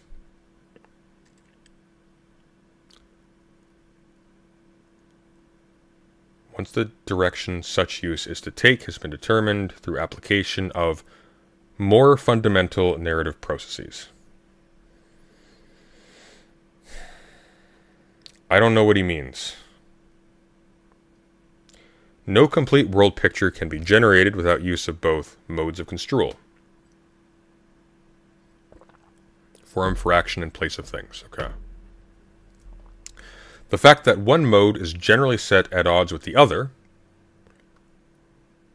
means only that the nature of their respective domains remains insufficiently discriminated. But they're at odds with each other. That's the ultimate discrimination. Adherents of the mythological worldview, undefined, tend to regard the statements of their creeds as indistinguishable from empirical fact, even though such statements were generally formulated long before the notion of objective reality emerged. Okay, but the mythological worldview, if I'm reading him correctly, is the former manner of interpretation, which is the world as forum for action.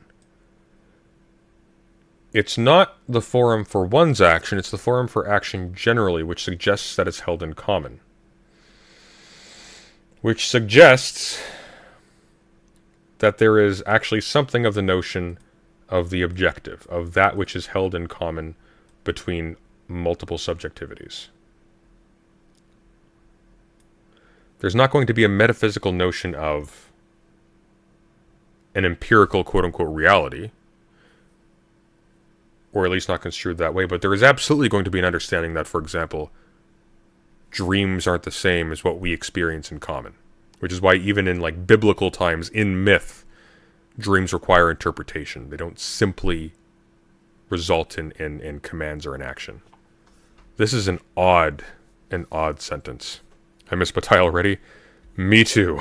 Dear God.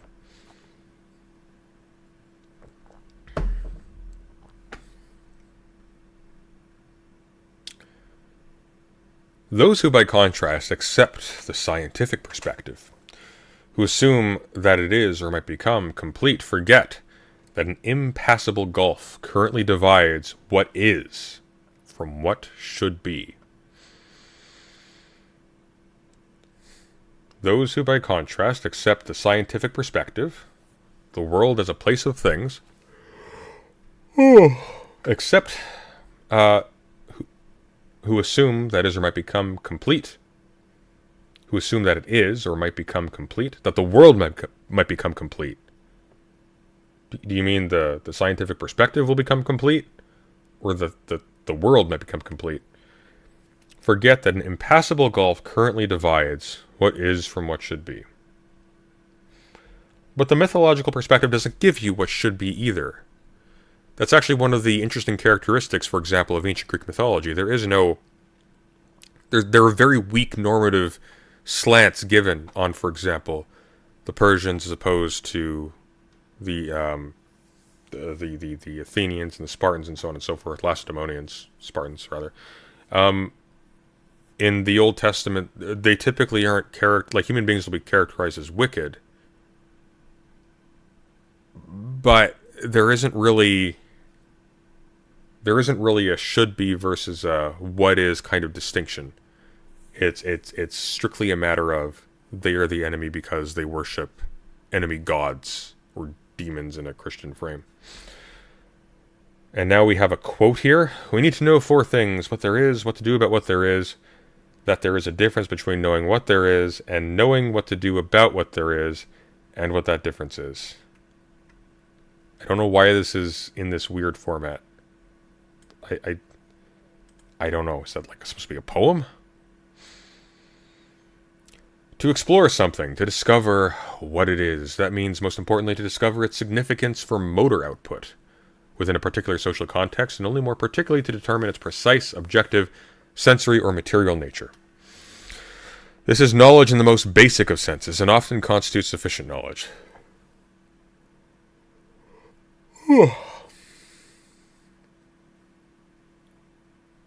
So, okay. We're diving into some interesting territory here.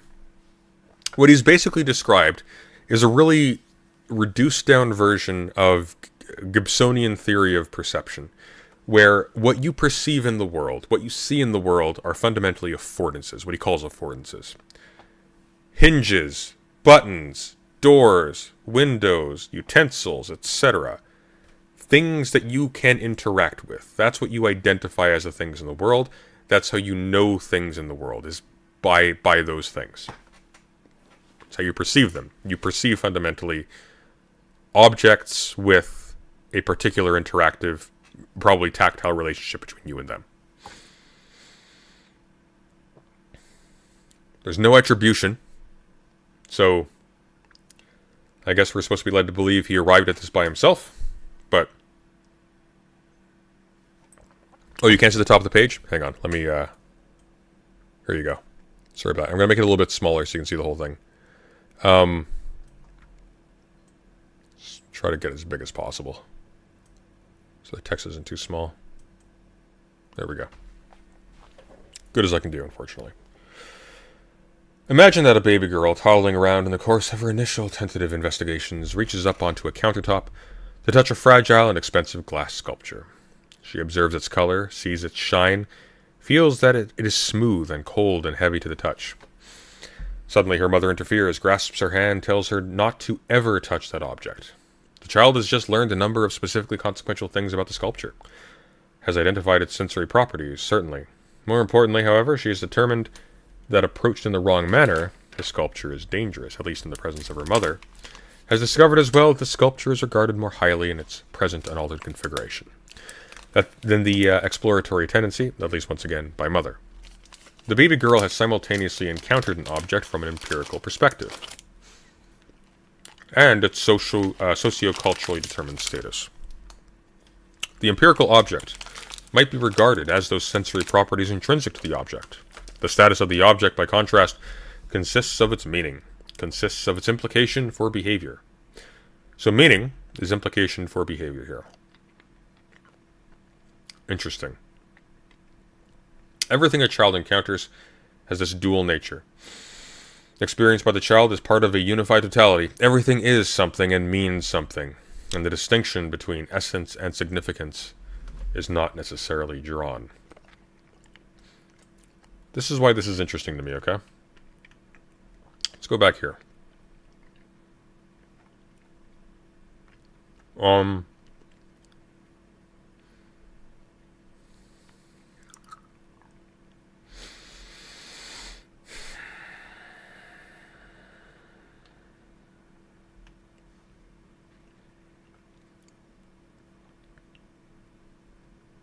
Here we go. This act of determination, this was back in the introduction, appeared to me moral. The determination of the intrinsic and self-evident value of commodities. appeared to me to be a consequence of the moral philosophy adopted by the society, culture, or person in question. What people valued economically merely reflected what they believed to be important. This meant that real motivation had to lie in the domain of morality, of value of morality.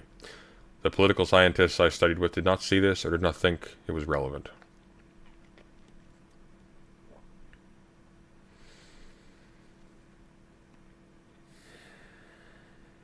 So, when he says that the real motivation had to lie in the domain of value, and when down here he says the status of the object consists of its implication for behavior. Everything a child encounters has its dual nature, experienced by the child as part of a unified totality. Everything is something and means something, and the distinction between essence and significance is not necessarily drawn.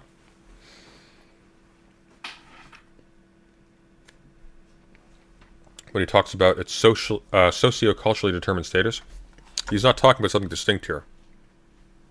At all. At all. He hasn't actually moved away from the explanation of his political science professors, which he's botched otherwise.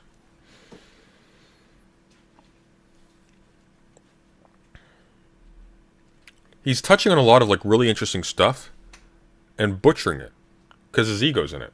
He needs to be a genius who's reinventing a wheel that's already been spinning since long before he was born.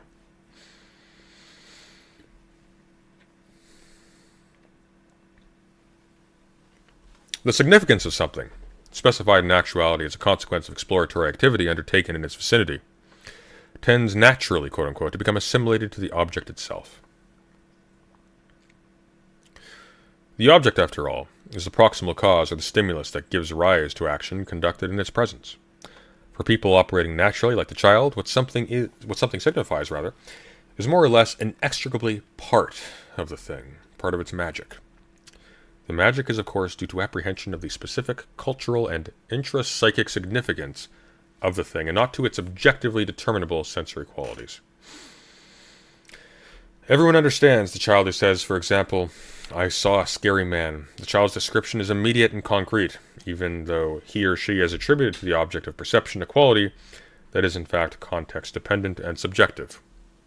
It is difficult, after all, to realize the subjective nature of fear and not to feel threat as part of the real world.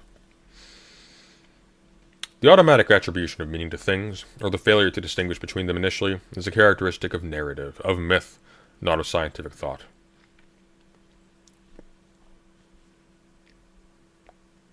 But wait. It is, though. Hang on. Wait. You can't say that.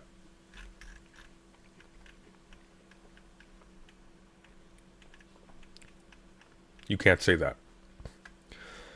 The latter, the view of the world as a place of things, finds formal expression in the methods and theories of science.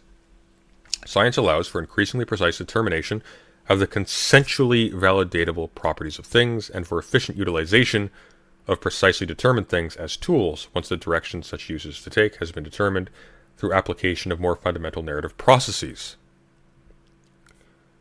Science does exactly this. It has to.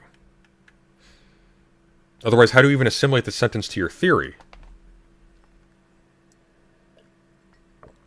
We're up 2 pages in and we're already directly contradicting ourselves.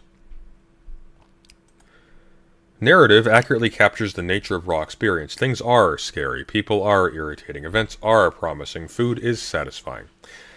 At least in terms of our basic experience. The modern mind, which regards itself as having transcended the domain of the magical, is nonetheless still endlessly capable of quote-unquote irrational, motivated, but it's rational if it's motivated. You've given a reason, there's a logic undergirding it. You're doing this to get this. You're doing this to achieve this. It's motivated. You're doing this because of the interactions or because of the stimulus of pain, say. Motivated doesn't mean irrational. Okay, anyways, the modern mind, which regards itself as having transcended the domain of the magical, is nonetheless still endlessly capable of motivated reactions. Sure. We all fall under the spell of experience whenever we attribute our frustration, aggression, devotion, or lust to the person or situation that exists as the proximal cause of such agitation. We are not yet objective, even in our most clear-headed moments, and thank God for that.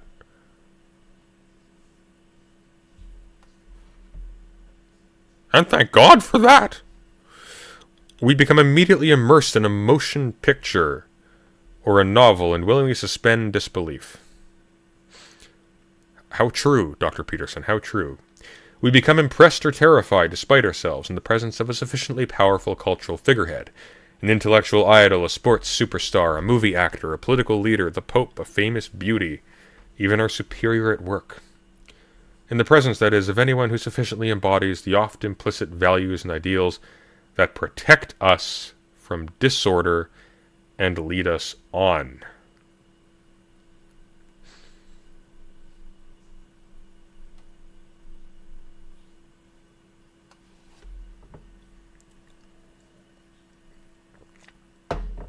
Okay, we're disorder now, apparently. Just out of nowhere, they protect us from disorder.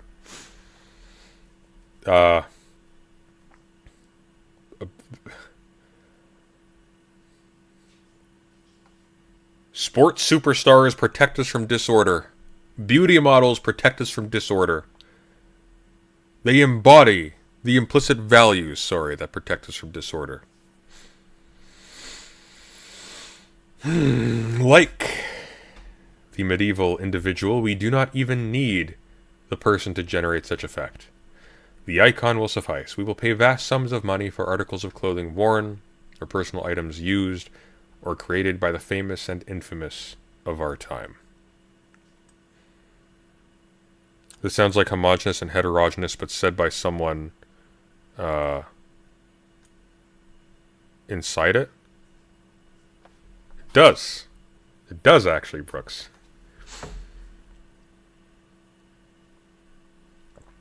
I'm going to publish the Bataille theory sections in one video tomorrow, so you'll get all of that and you'll know what we're talking about. The natural, pre-experimental, or mythical mind is in fact primarily concerned with meaning, which is essentially implication for action, and not with objective nature.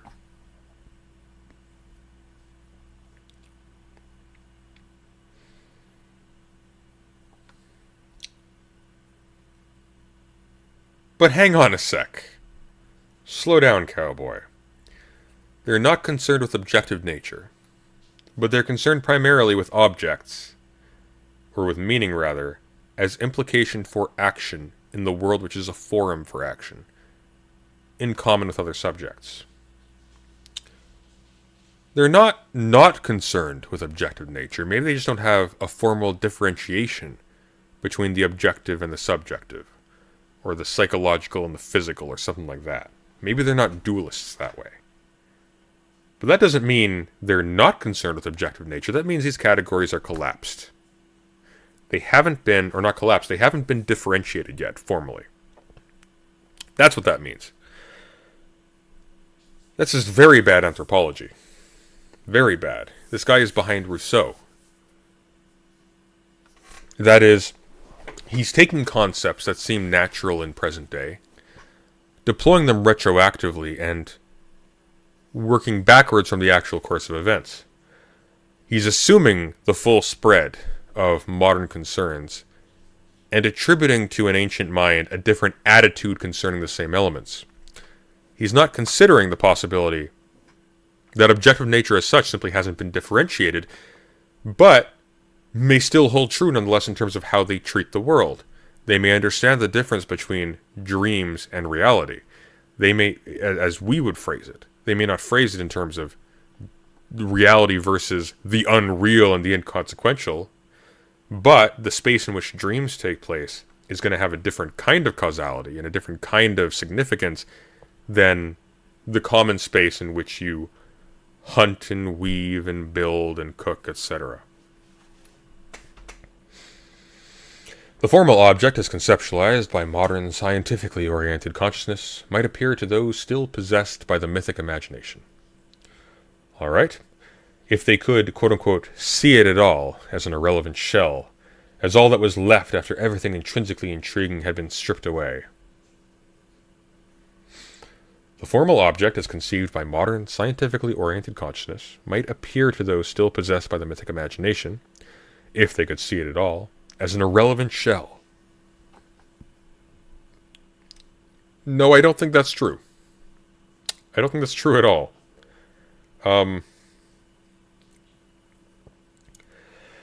For the pre-experimentalist, the thing is most truly the significance of its sensory properties, as they are experienced in subjective experience, in affect or things, or in affect or emotion.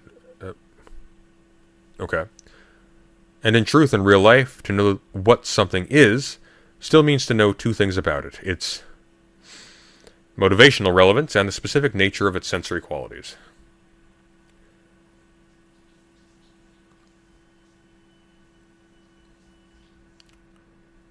The specific nature of its sensory qualities.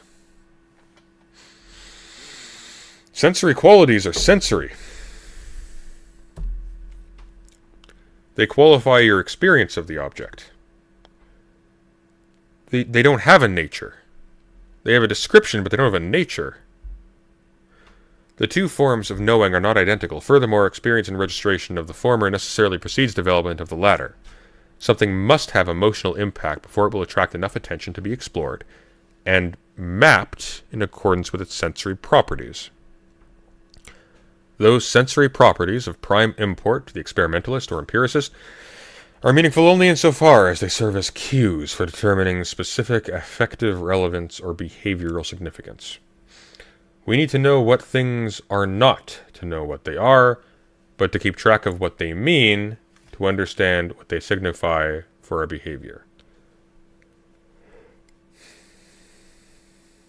This sentence doesn't make any sense. We need to know what things are, not to know what they are, but to keep track of what they mean.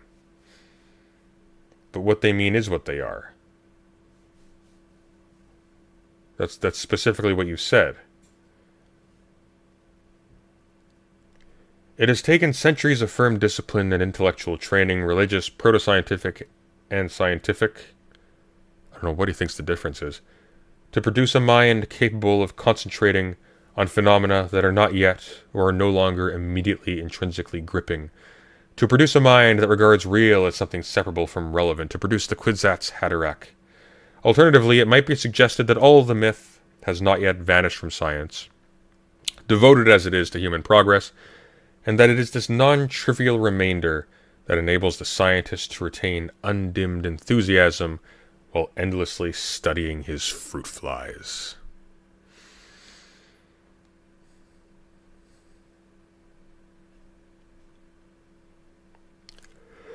How precisely did people think not so very long ago before they were experimentalists? What were things before they were objective things? These are very difficult questions.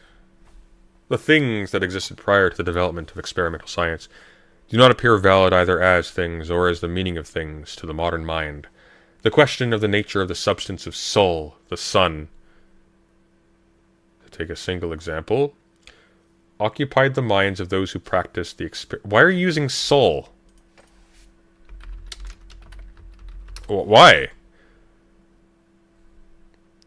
That's Spanish. Let's see. The Proto-Indian root meaning whole, well kept.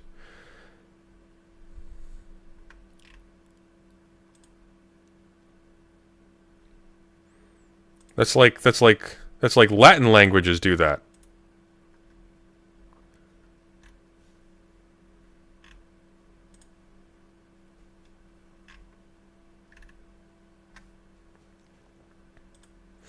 Is the Latin word also sol? I thought it was spelled differently. I thought it wasn't S-O-L. Let's see.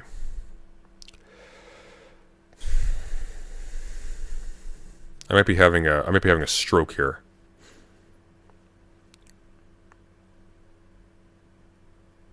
Wasn't it like... Hang on.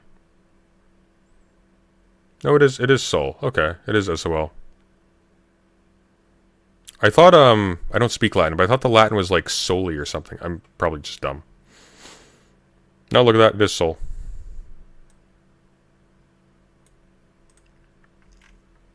But why Latin, though? That's a literate philosophical language. To take a single example, occupied the minds of those who practiced the pre-experimental science of alchemy for many hundreds of years. Oh, I see. Okay, so it's because he's using the language of alchemy. Okay, that makes sense.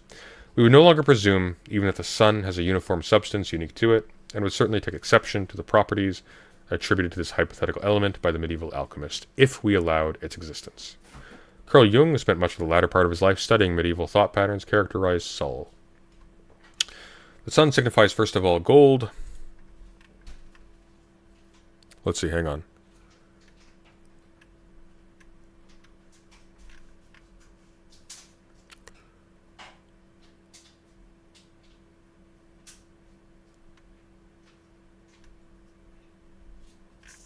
Yeah. Okay. The sun signifies, first of all, gold, whose alchemical sign it shares. But just as the philosophical gold is not the common gold, so the sun is neither just the metallic gold nor the heavenly. For some reason, I thought that it was like soli or something in Latin. I thought there was like an extra. There was an actual extra suffix. Am I wrong? Like I know etymology online is telling me it's sol, but I thought, I don't know. Medieval Latin is sol. Oh, but what about... Hang on. Okay, hang on. Etymology, sol, ancient.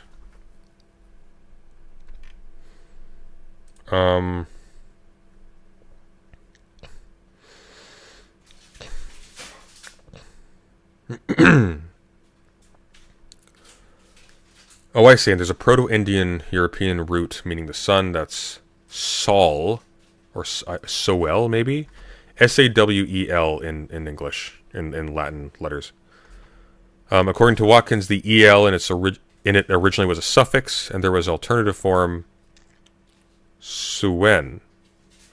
Hence the two forms represented by Latin sol and English sun. I see. Okay.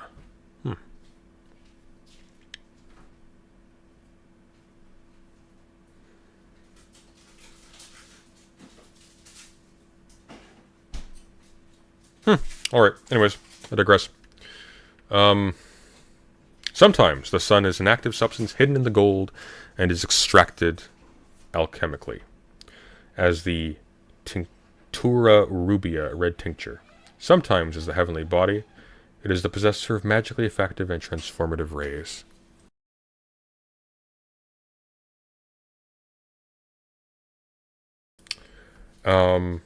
Sometimes the heavenly body, as gold and a heavenly body, it contains an active sulfur of a red color, hot and dry.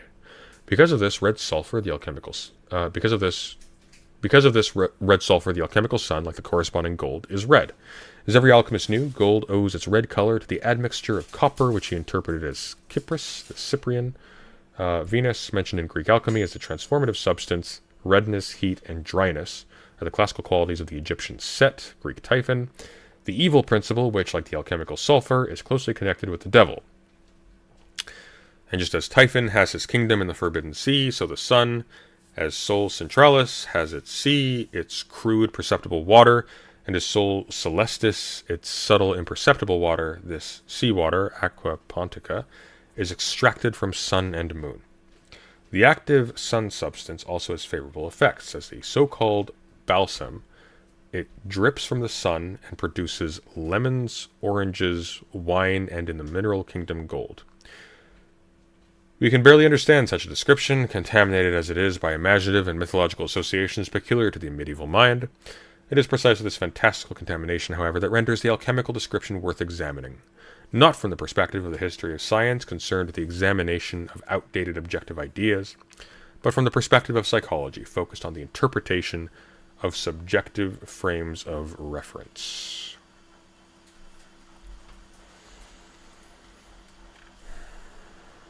Something did ding.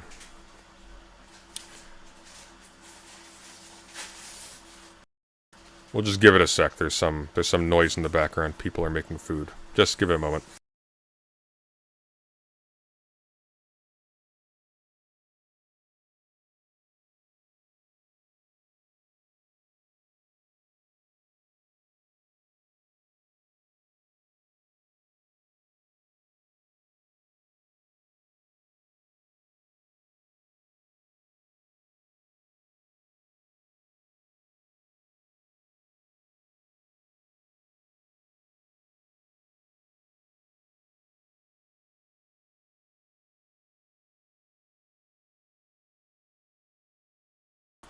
Alright.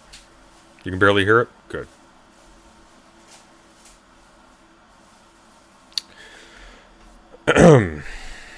It is precisely this fantastical contamination, however, that renders the alchemical description worth examining. Not from the perspective of the history of science, concerned with the examination of outdated objective ideas, but from the perspective of psychology, focused on the interpretation of subjective frames of reference. In it, the Indian Ocean in this example are images of heaven and earth, of summer, autumn, winter, and spring, male and female. If thou callest this spiritual, what thou doest is probable. If corporeal, thou sayest the truth. If heavenly, thou liest not. If earthly, thou hast well spoken. The alchemist could not separate his objective ideas about the nature of things, that is, his hypothesis, from the things themselves. His hypothesis, I mean, Plato could do that. Like, this isn't novel. Wait. I'm pretty sure they could. His hypothesis, in turn, products of his imagination, were derived from the unquestioned and unrecognized explanatory presuppositions that made up his culture. The medieval man lived, for example, in a universe that was moral, where everything, even ores and metals, strived above all for perfection. Things for the alchemical mind.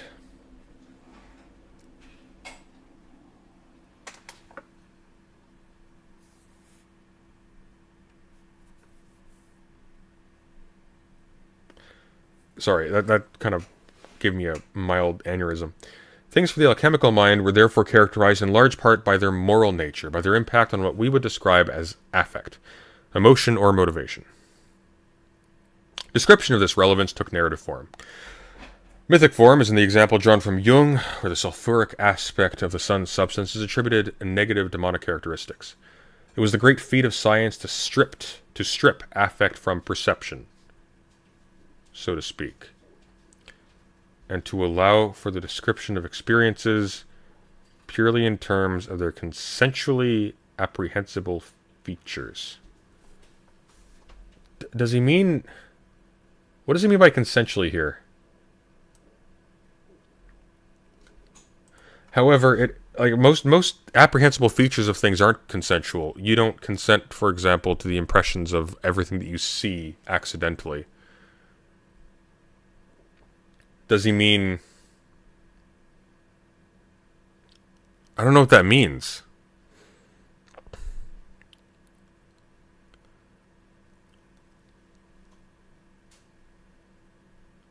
However, it is the case that the affects generated by experiences are real as well. The alchemists, whose conceptualizations intermingled affect with sense, dealt with affect as a matter of course, although they did not know it, not explicitly. We have removed the affect from the thing and can therefore brilliantly manipulate the thing. We are still victims, however, of the uncomprehended emotions generated by, we would say in the presence of, the thing. We have lost the mythic universe of the pre-experimental mind, or have at least ceased to further its development. That loss has left our increased technological power ever more dangerously at the mercy of our still unconscious systems of valuation.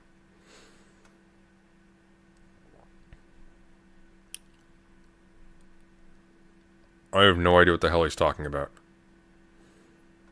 This is actually incoherent. Prior to the time of Descartes, Bacon, and Newton, man lived in an animated spiritual world, saturated with meaning, imbued with moral purpose.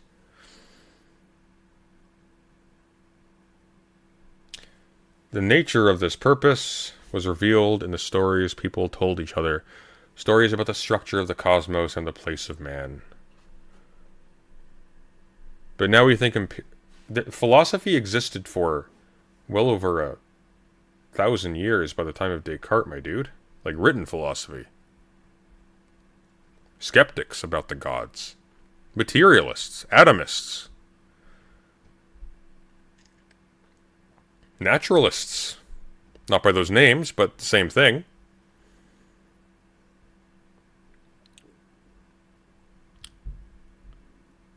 But now we think empirically. At least, we think empirically. No, we don't think empirically at all. You can't think empirically. Empiricism isn't a style of thought. Empiricism is a prejudice in favor of that which is replicable between subjects. The world of our senses we suppose to be held in common between subjects. Therefore, I can verify the usefulness or the representativeness of this reading of this test by having somebody else perform the same procedure somewhere else and getting the same result. But I don't think empirically.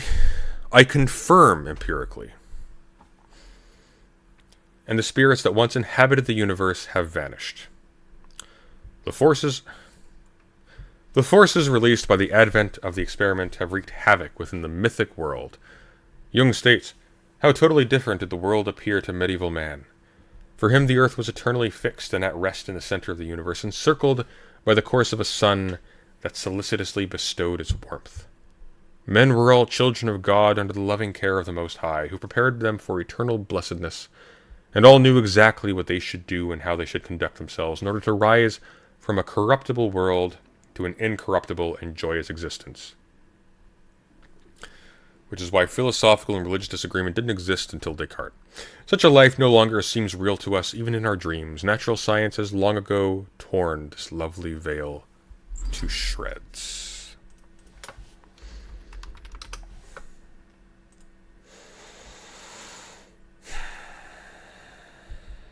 Even if the medieval individual was not in all cases tenderly and completely enraptured by his religious beliefs, he was a great believer in hell, for example.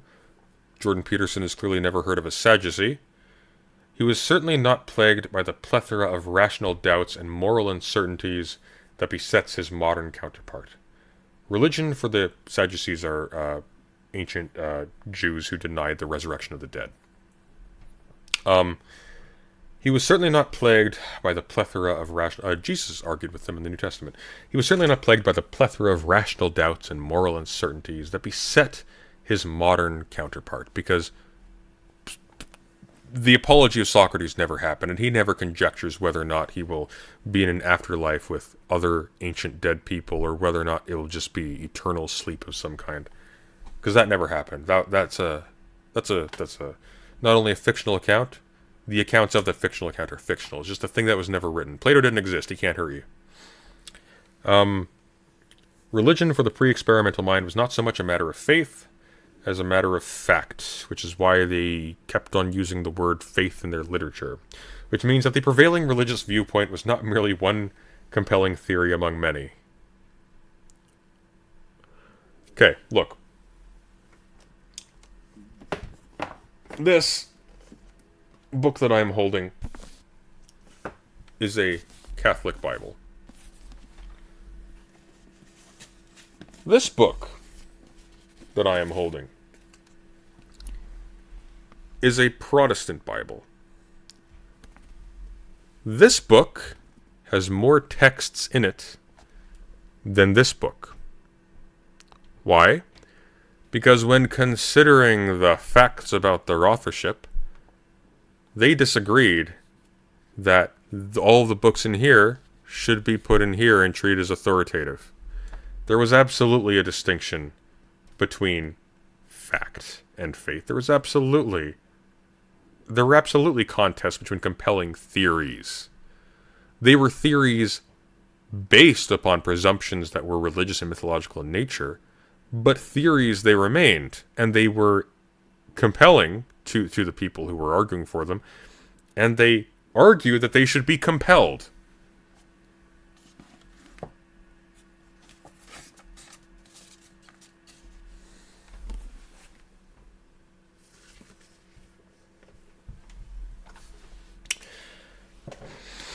The capacity to maintain explicit belief in religious fact, however, has been severely undermined in the last few centuries, first in the West and then everywhere else. A succession of great scientists and iconoclasts has demonstrated that the universe does not revolve around man, that our notion of separate status from and superiority to the animal has no empirical basis, that there is no God in heaven, nor even a heaven as far as the eye can see. In consequence, we no longer believe our own stories. No longer even believe that those stories served us well in the past. The objects of revolutionary scientific discovery, Galileo's mountains on the lunar orb, Kepler's elliptical planetary orbits, manifested themselves in apparent violation of mythic order, predicated as it was on the presumption of heavenly perfection. The new phenomena produced by the procedures of experimentalists could not exist from the perspective defined by tradition. Furthermore, and more importantly, the new theories that arose to make sense of empirical reality posed a severe threat to the integrity of traditional models of reality, which had provided the world with determinate meaning. The mythological cosmos had man at its midpoint. The objective universe was heliocentric at first, and less than that later. The mythological cosmos had man at its midpoint. The objective universe was heliocentric at first, and less than that later. Man no longer occupies center stage. The world is, in consequence, a completely different place. That's true. The mythological perspective has been overthrown by the empirical, or so it appears. This should mean that the morality predicated upon such myth should have disappeared, This should mean that the morality predicated upon such myth should have disappeared, as well as belief in comfortable illusion vanished. It's awkwardly phrased. This should mean that the morality predicated upon such myth should have disappeared, as well as belief in comfortable illusion vanished. Friedrich Nietzsche made this point clearly more than 100 years ago. When one gives up Christian belief, for example, one thereby deprives oneself of the right to Christian morality. Christianity is a system, a consistently thought out and complete view of things. If one breaks out of it a fundamental idea, the belief in God, one thereby breaks the whole thing to pieces. One has nothing of any consequence left in one's hands. Christianity presupposes that man cannot know what is good for him and what evil. He believes in God, who alone knows. Christian morality is a command. Its origin is transcendental. It is beyond all criticism, all right to criticize. It possesses truth only if God is truth. It stands or falls with the belief in God. If modern Westerners really do believe what they know of their own accord, intuitively, what is good and evil, if they consequently think they no longer have need of Christianity as a guarantee of morality, that is merely the consequence of the ascendancy of Christian evaluation and an expression of the strength and depth of this ascendancy, so that the origin of modern morality has been forgotten, so that the highly conditional nature of its right to exist is no longer felt. If the presuppositions of a theory have been invalidated, argues Nietzsche, then the theory has been invalidated. It actually doesn't follow at all. That doesn't follow. The presupposition, it may challenge the articulation of the theory. But you can have a formally identical theory that has different justifications, unless the presuppositions aren't merely black boxes and they are made explicit. But in this case, the theory survives. The fundamental tenets of the Judeo-Christian moral tradition continue to govern every aspect of the actual individual behavior and basic values of the typical Westerner, even if he is atheistic and well-educated, even if his abstract notions and utterances appear iconoclastic. But what if a lot of what we're attributing to the Judeo-Christian moral tradition, and this attribution, Judeo-Christian, very anthropologically sloppy. There is no Judeo-Christian as such. What if, for instance, a lot of these values, which may really just be behaviors, are in fact consequent upon communal living more generally? What if there are enforcement mechanisms in any community of persons against certain types of violent action, say, or certain types of selfish action, and so on and so forth? What if that's not an innovation by Jewish and Christian thought? What if that's a common thread that's shared in common between many different cultures? Because without them, you would not have a community. This is in fact the argument, by the way, of a lot of early religious theorists of religion, who characterized Christianity as the true revealed religion, but not just the true revealed religion, but the oldest religion, of which other religions attain their virtue by being an offshoot of. So, Islam, pagan religions, etc., all the different belief systems of the different peoples of the earth, insofar as they conduce to social fluidity and stability, and even to virtue, this is a consequence of them retaining some of the virtue of the original religion from which they stem. Christianity is the art. If you want to know more about this, there's an entire chapter on this in a fantastic book I have recommended before on the channel, Brent Nongbury's Before Religion, A History of a Modern Concept. You can find it on Amazon for like $30, I think. This is brilliant, and it is blissfully concise, but dense. Very, very worth reading. Demon Mom is reading it, by the way, at the moment. I recommended it to her a while ago. I don't know if she's finished it yet.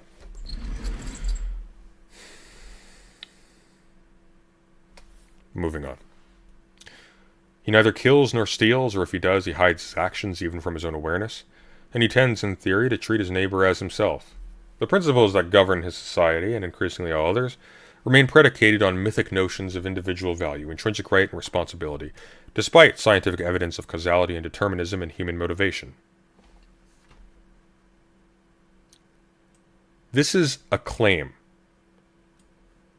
This is a deep anthropological claim. The principles that govern his society, and increasingly all others, remain predicated on mythic notions of individual value, intrinsic right, and responsibility, despite scientific evidence of causality and determinism in human motivation.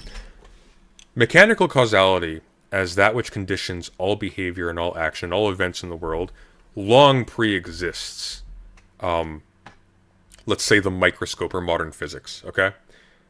It predates it by thousands of years.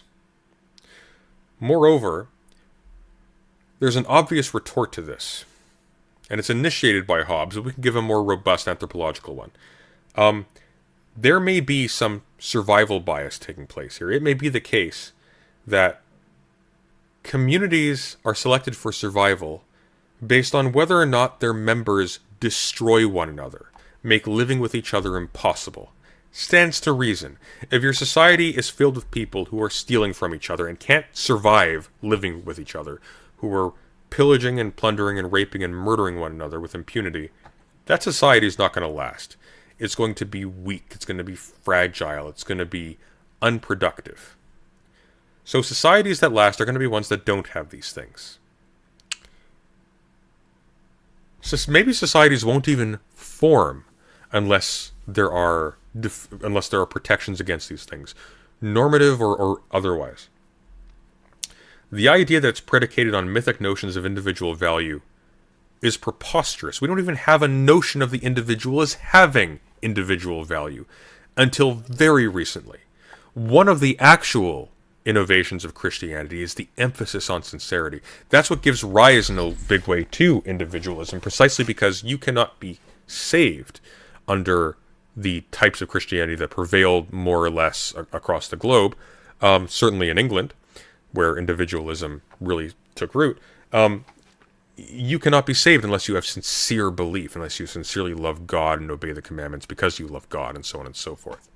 This is the basis for this is the basis for John Locke arguing that the state has no business interfering with the private beliefs of subjects because its competence is not in securing salvation for individuals. And in fact, doing so may actually corrupt their ability to honestly do so, to honestly believe and to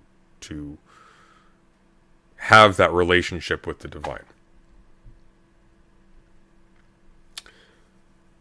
This is a nonsensical sentence from an anthropological and from a philosophical viewpoint. Finally, in his mind, even when sporadically criminal, the victim of a crime still cries out to heaven for justice, and the conscious lawbreaker still deserves punishment for his or her actions. I mean, sometimes. But why do you say in his mind? Why would you assume so?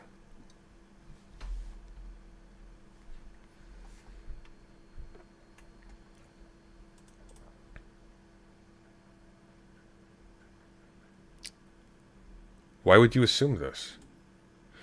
Our systems of post-experimental thought and our systems of motivation and action therefore coexist in paradoxical union. One is up-to-date, the other archaic. One is scientific, the other traditional, even superstitious. We have become atheistic in our description, but remain evidently religious, that is, moral, in our disposition. What we accept as true and how we act are no longer commensurate. We carry on as if our experience has meaning, as if our activities have transcendent value, but we are unable to justify this belief intellectually. That's not true. Like, we've done so cleverly and extensively. What is he talking about? This is what I was talking about at the beginning. We carry on as if our experience has meaning. It does have meaning. Our experience gives us the precedent for understanding how to navigate the world. Our experience has meaning in the sense of the world becomes intelligible through our experience and through our memory of past experiences. So, in the sense of intelligibility, it obviously has meaning. But what he's talking about isn't intelligibility.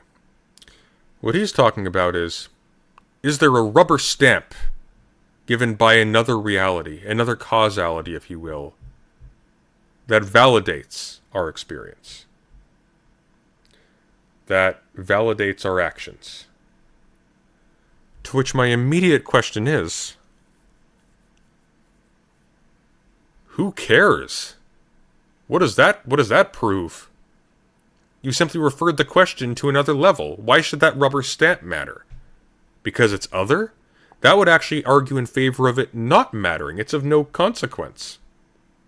It's like everything you loved was destroyed, but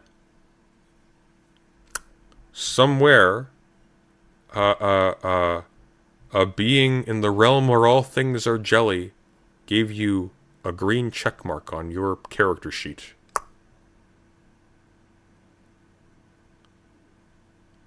Why on earth would the immaterial be material to the material?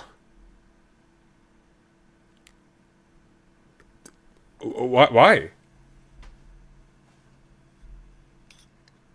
And moreover, why would you assume that that's the leap being made when the ancient Greeks and the pre-Christians and so on and so forth located their gods in the world as material beings that lived on Mount Olympus, that actually trekked through the desert in a pillar of fire? Why would you assume this?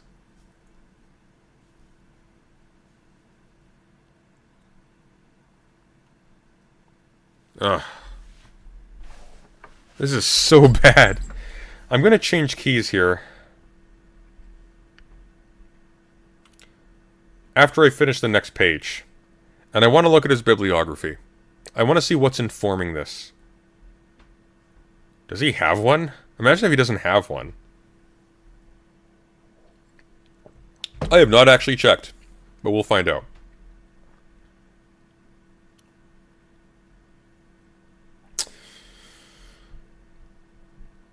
We have become trapped by our own capacity for abstraction. It provides us with accurate descriptive information, but also undermines our belief in the utility and meaning of existence. The meaning of existence is going to be an abstraction, because it's not going to be something within existence. It's going to characterize the whole as a concept, abstractly. This problem has frequently been regarded as tragic. It seems to me at least ridiculous.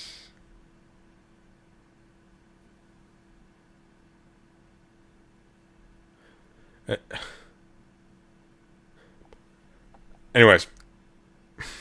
I'm sorry, is tragic an intensification of the ridiculous? That's not how that works, buddy. You can't try to characterize ancient myth and botch it that badly. And has been thoroughly explored in existential philosophy and literature. I think he meant absurd. Although the absurd is not the tragic, which is strange because he's citing Nietzsche.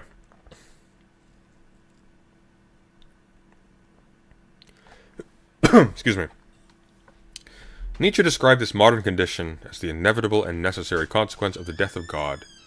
Have you not heard of that madman who lit a lantern in the bright morning hours, ran to the marketplace, and cried incessantly, I seek God, as many of those who do not believe in God were standing around just then.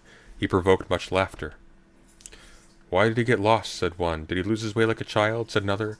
Or is he hiding? Is he afraid of us? Has he gone on a voyage, or emigrated? Thus they yelled and laughed. The madman jumped into their midst and pierced them with his glances. Whither is God? He cried. I shall tell you. It is Vosh. We find ourselves in an absurd... Are you okay?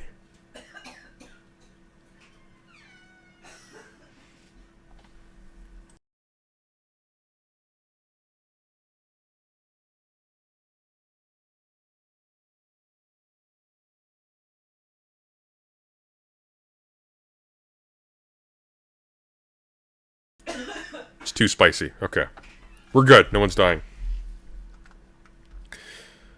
Such a dork. Alright. We find ourselves, as I do now, in an absurd and unfortunate situation when our thoughts turn involuntarily to consideration of our situation. It seems impossible to believe that life is intrinsically religiously meaningful. We continue to act and think as if nothing fundamental has really changed. This does not change the fact that our integrity has vanished.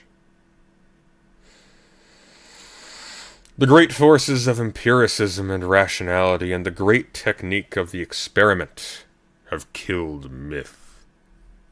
And it cannot be resurrected, or so it seems. We still act out the precepts of our forebears. Nonetheless, although we can no longer justify our actions, our behavior is shaped, at least in the ideal, by the same mythic rules. Thou shalt not kill, thou shalt not covet, that guided our ancestors for the thousands of years they lived without benefit of formal empirical thought.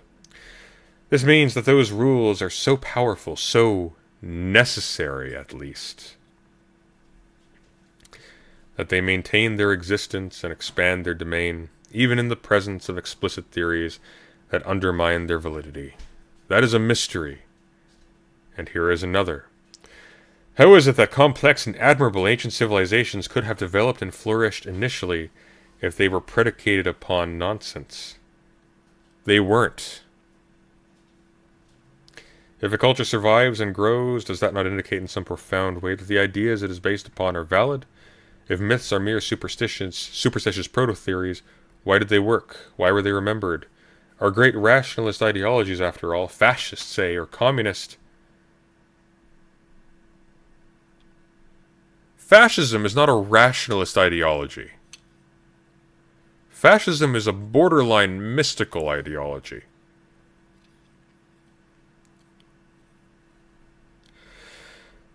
Demonstrated their essential uselessness within the space of mere generations, despite their intellectually compelling nature.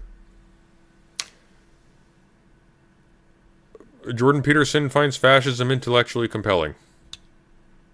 Fascinating. Traditional societies predicated on religious notions have survived essentially unchanged, in some cases for tens of thousands of years. How can this longevity be understood? Is it actually sensible to argue that persistently successful traditions are based on ideas that are simply wrong, regardless of their utility? Is it not more likely that we just do not know how it could be that traditional notions are right, given their appearance of extreme irrationality? Is it not likely that this indicates modern philosophical ignorance, rather than ancestral philosophical error? We have made the great mistake of assuming that the world of spirit described by those who preceded us was the modern world of matter. No. No, we haven't.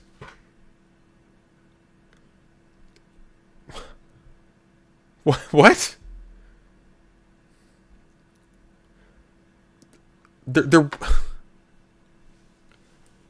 Zeus physically turned into a swan and copulated with humans. He was made of matter. The underworld could be physically dug down to.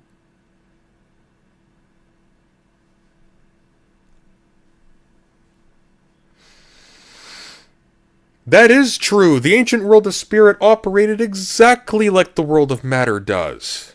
This is why the invocation of multiple substances to explain a creator God who pre-exists the world and the immortality of the soul, these were philosophical innovations. They were new.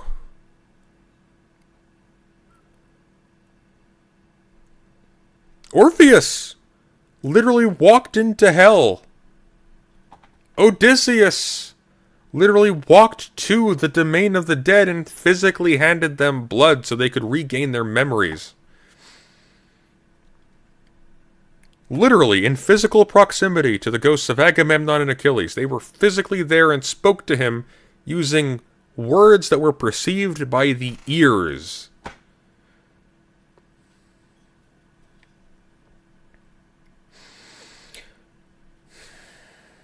The cosmos described by mythology was not the same place known to the practitioners of modern science, but that does not mean it was not real. What do you mean? What do you mean people in antiquity all universally believed these things really happened? That these beings really... That's not true. There were skeptics of the existence of particular gods and particular things in the world for forever. The oldest writings we have, some of them. Hell, look, what does the Old Testament start with? Think about this. What is the first part of Genesis? In the beginning God created the heavens and the earth. The earth was without form and void, and darkness was upon the face of the deep. And the Spirit of God was moving over the face of the waters. You've just completely invalidated and disenchanted the beliefs of all those religious groupings, all those cultures that regarded, for example, the swirling watery void of Tiamat as being something that had personage, as being something that was imbued with what we might call spirit in a very sloppy key. Something that was like a religiously significant entity. That's gone now. That's already thousands and thousands of years ago. That's been characterized as inert stuff molded by something else.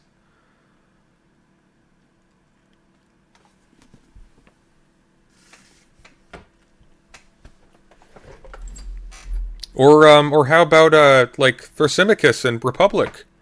Justice is the advantage of the strong. It's a thing made up by those who rule to their advantage.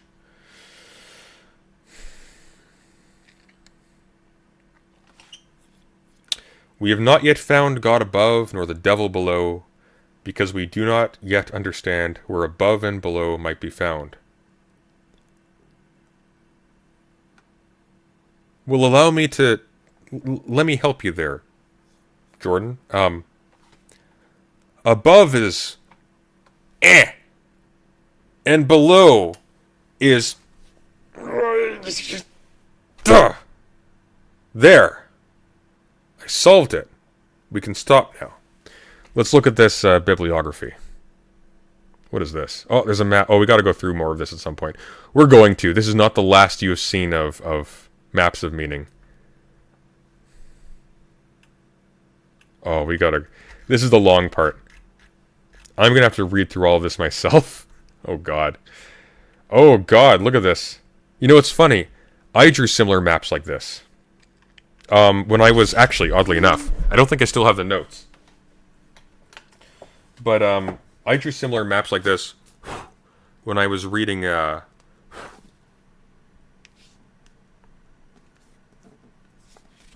good, not mold, just us. Yay. When I was reading Charles Taylor's A Secular Age, along with a book that I've recommended recently in my natural law video, which took a ton of work, by the way. You wouldn't believe it for how long it is. The Law of God. I wonder actually if I have notes in here that sort of show it. I wonder if I still have that somewhere. I may have written in the book, but I think I may have read this initially at a time when I was still iffy about writing in books. I now annotate all my books because it helps me understand them. But I don't think I did. I think it was in a notebook, which I don't know if I still have. I think it might be gone. Damn shame.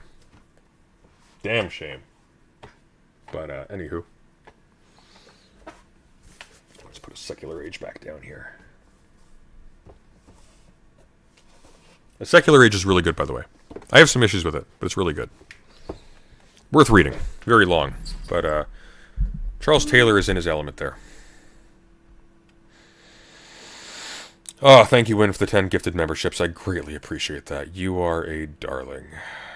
Alright, well, we'll return to the actual maps of meaning in a future stream, because my voice is going, and we've been going for how long on this? Let's see. It's been about... Oh, damn, it's been about an hour and a half. I want to look at his bibliography. I want to see what... Oh, we got a big bibliography. References. Arendt, Eichmann in Jerusalem... Okay.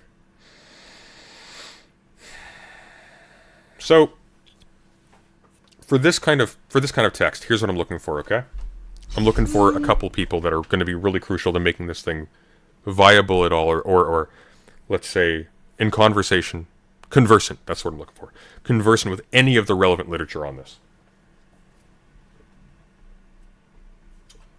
I'm going to want to see... First of all, here's a big one, especially because we're talking a lot about mythology, science, magic, etc. Claude Lévi-Strauss' La Pensée Sauvage. This translation is called Wild Thought. By the way, this is fantastic, and I highly recommend it. Like, fantastic. I cannot recommend this book enough. You will love this. So let's see. Does he have Lévi-Strauss here? If he does, I'll be pleasantly surprised and impressed.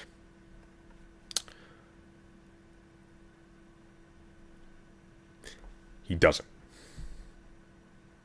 Is it possibly put under S? No. Okay. Alright. Alright.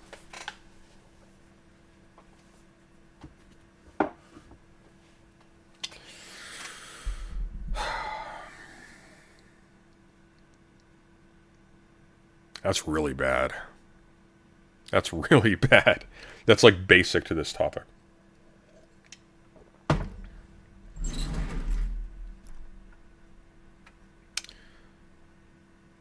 Plato.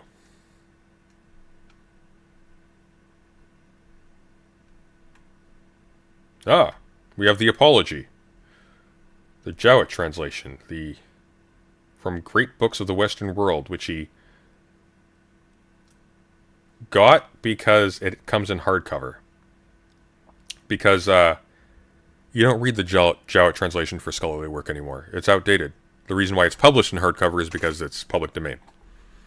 You would read something like the Desmond Lee or the Alan Bloom or something like that. This is interesting because in the Apology, remember the part earlier, he's talking about how there was no doubt about the meaning and of the afterlife. In the Apology, Socrates is very explicit. Let me read it for you.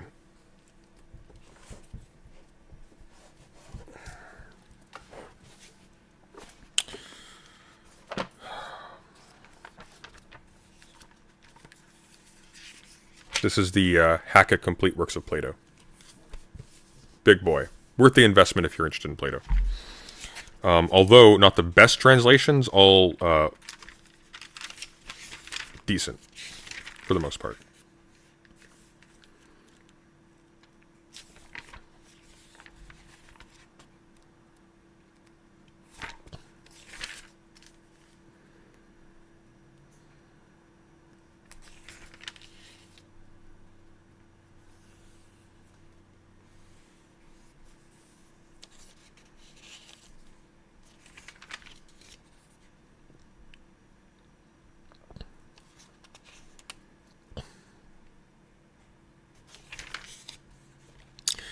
Just bear with me while I find this.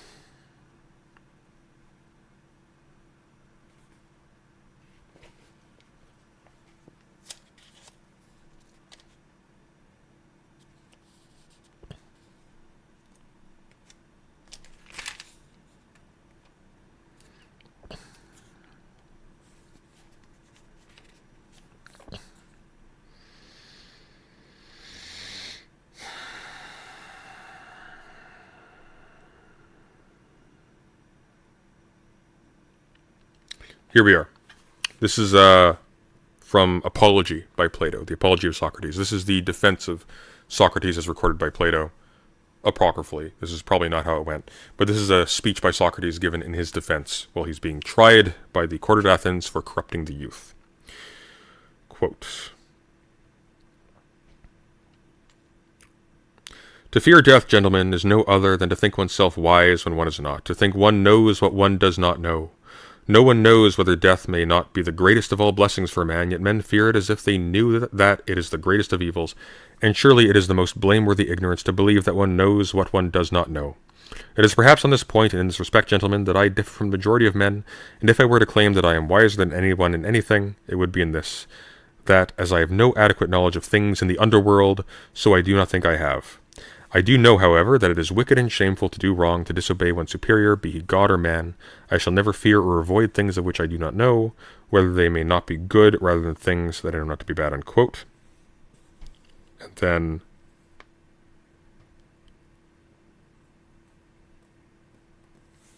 I believe on the next page,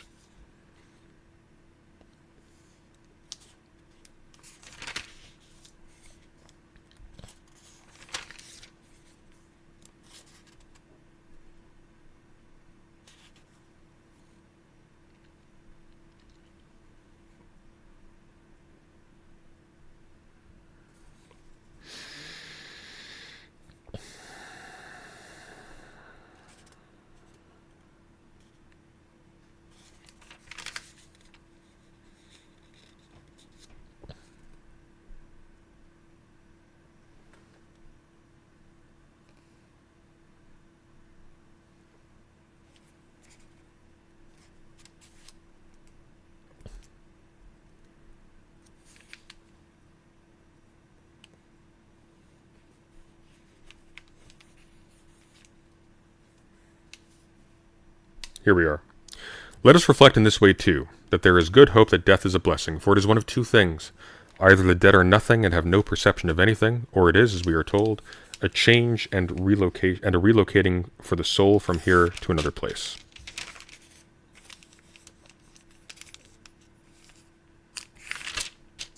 What is why is the page sitting like that? That's annoying.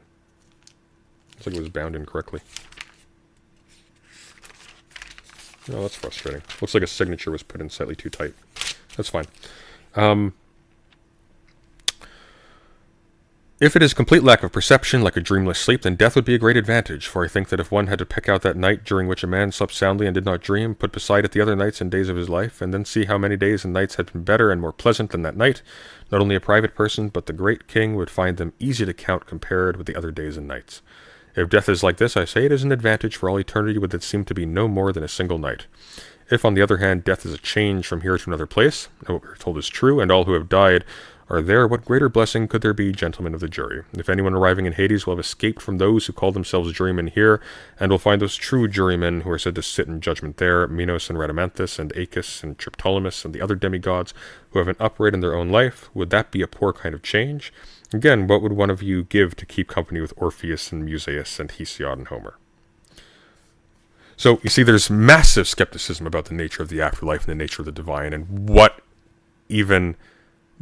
these things are and if they are. Like, this is ubiquitous historically. People weren't stupid until just a few hundred years ago. People thought about this stuff.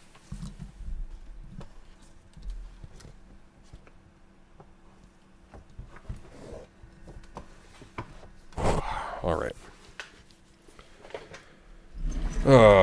No Rousseau, I see. Any Hobbes? No Hobbes. We've got Hofstadter's Gödel, Escher, Bach for some reason. Deleuze? No way in hell. No way in hell. No. What about Marx? We're not going to have any of the aforementioned, but we're going to have Marx, I guarantee you. Oh, no Marx. How about that? How about Engels? Nope. How about Fustel de Coulanges? We have Fukuyama, The End of History and the Last Man. Let's see. Would Coulanges will either be C or S? No Fustel de Coulanges. How about...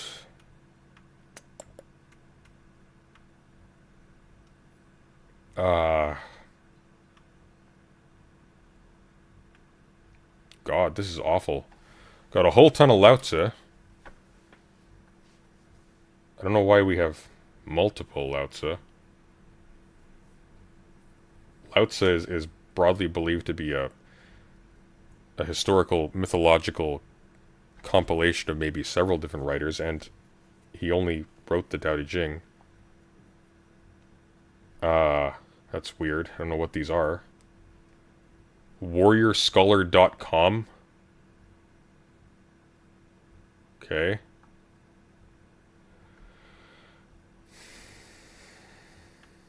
Would it kill you to just go to the university library and get like a copy that doesn't require you to go to WarriorScholar.com? We know what he's looking at when he's writing this in any case. How about Rene Girard, Violence and the Sacred?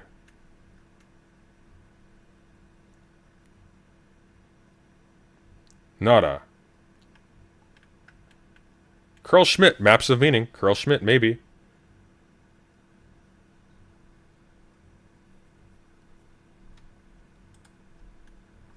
Dr. Peterson, it seems like your research is kind of shit here. You got a lot of novels. No way in hell he's got Talal Assad. No way in hell.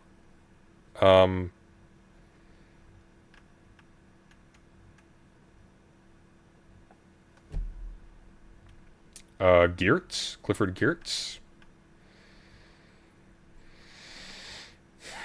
Nope.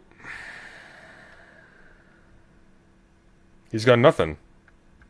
He's got Kessler's The Ghost in the Machine. It's a good book, by the way.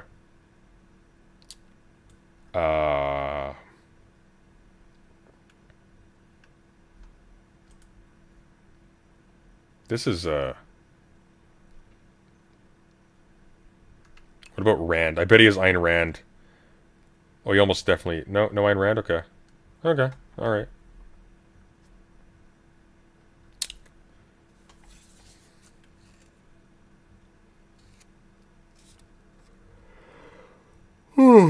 I got B.F. Skinner, The Behavior of Organisms. Okay.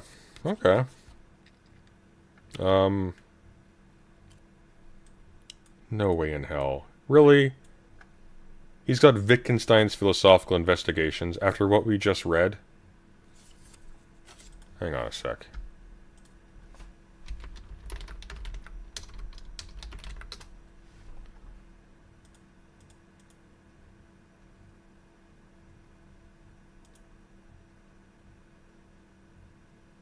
Holy shit. Wittgenstein appears once in the text. Every apprehensible phenomena... This is on page 82. Every apprehensible phenomena has a multitude of potential uses and significances. It is for this reason that it is possible for each of us to drown in possibility.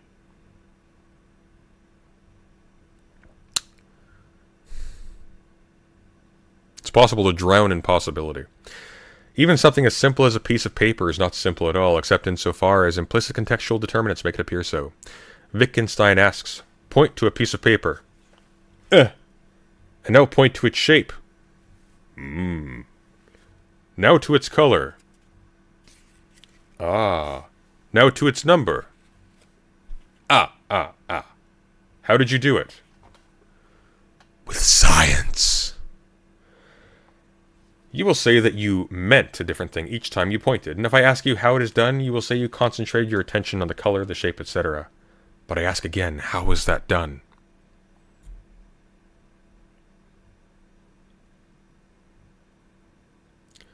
Our stories, our frames of reference, appear to have a nested or hierarchical structure. This is how it's done. At any given moment, our attention occupies only one level of that structure. The capacity for restricted attention. The capacity for restricted attention is what gives us the capability to make provisional but necessary judgments about the valence and utility of phenomena.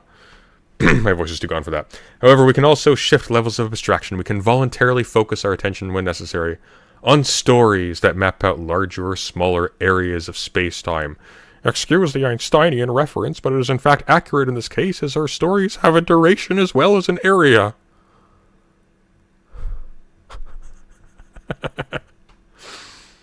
Alright, my voice is gone, folks. As well as my sanity. We'll continue with this later. We will come back to this. This is not the end of Maps of Meaning, dear God. But oh boy. Oh boy. This was something special. Alright. Where am I sending you? We've been going for 4 hours and 27 minutes. Okay. Okay, we're there. We're there, folks.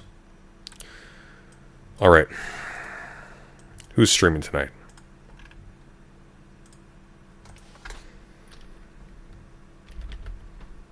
Oh, Lucy Haze's streaming. I send you to there a lot. Is Daedalus streaming? No. How about Demon Mama? No. All right. Fair enough. I send you to. Well, Lucy Haze's doing Final Fantasy. What are other people doing?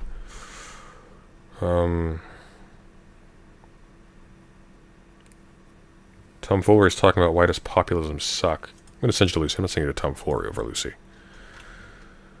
Tell him Sunday sent you. And say hi to Lucy for me. Quack.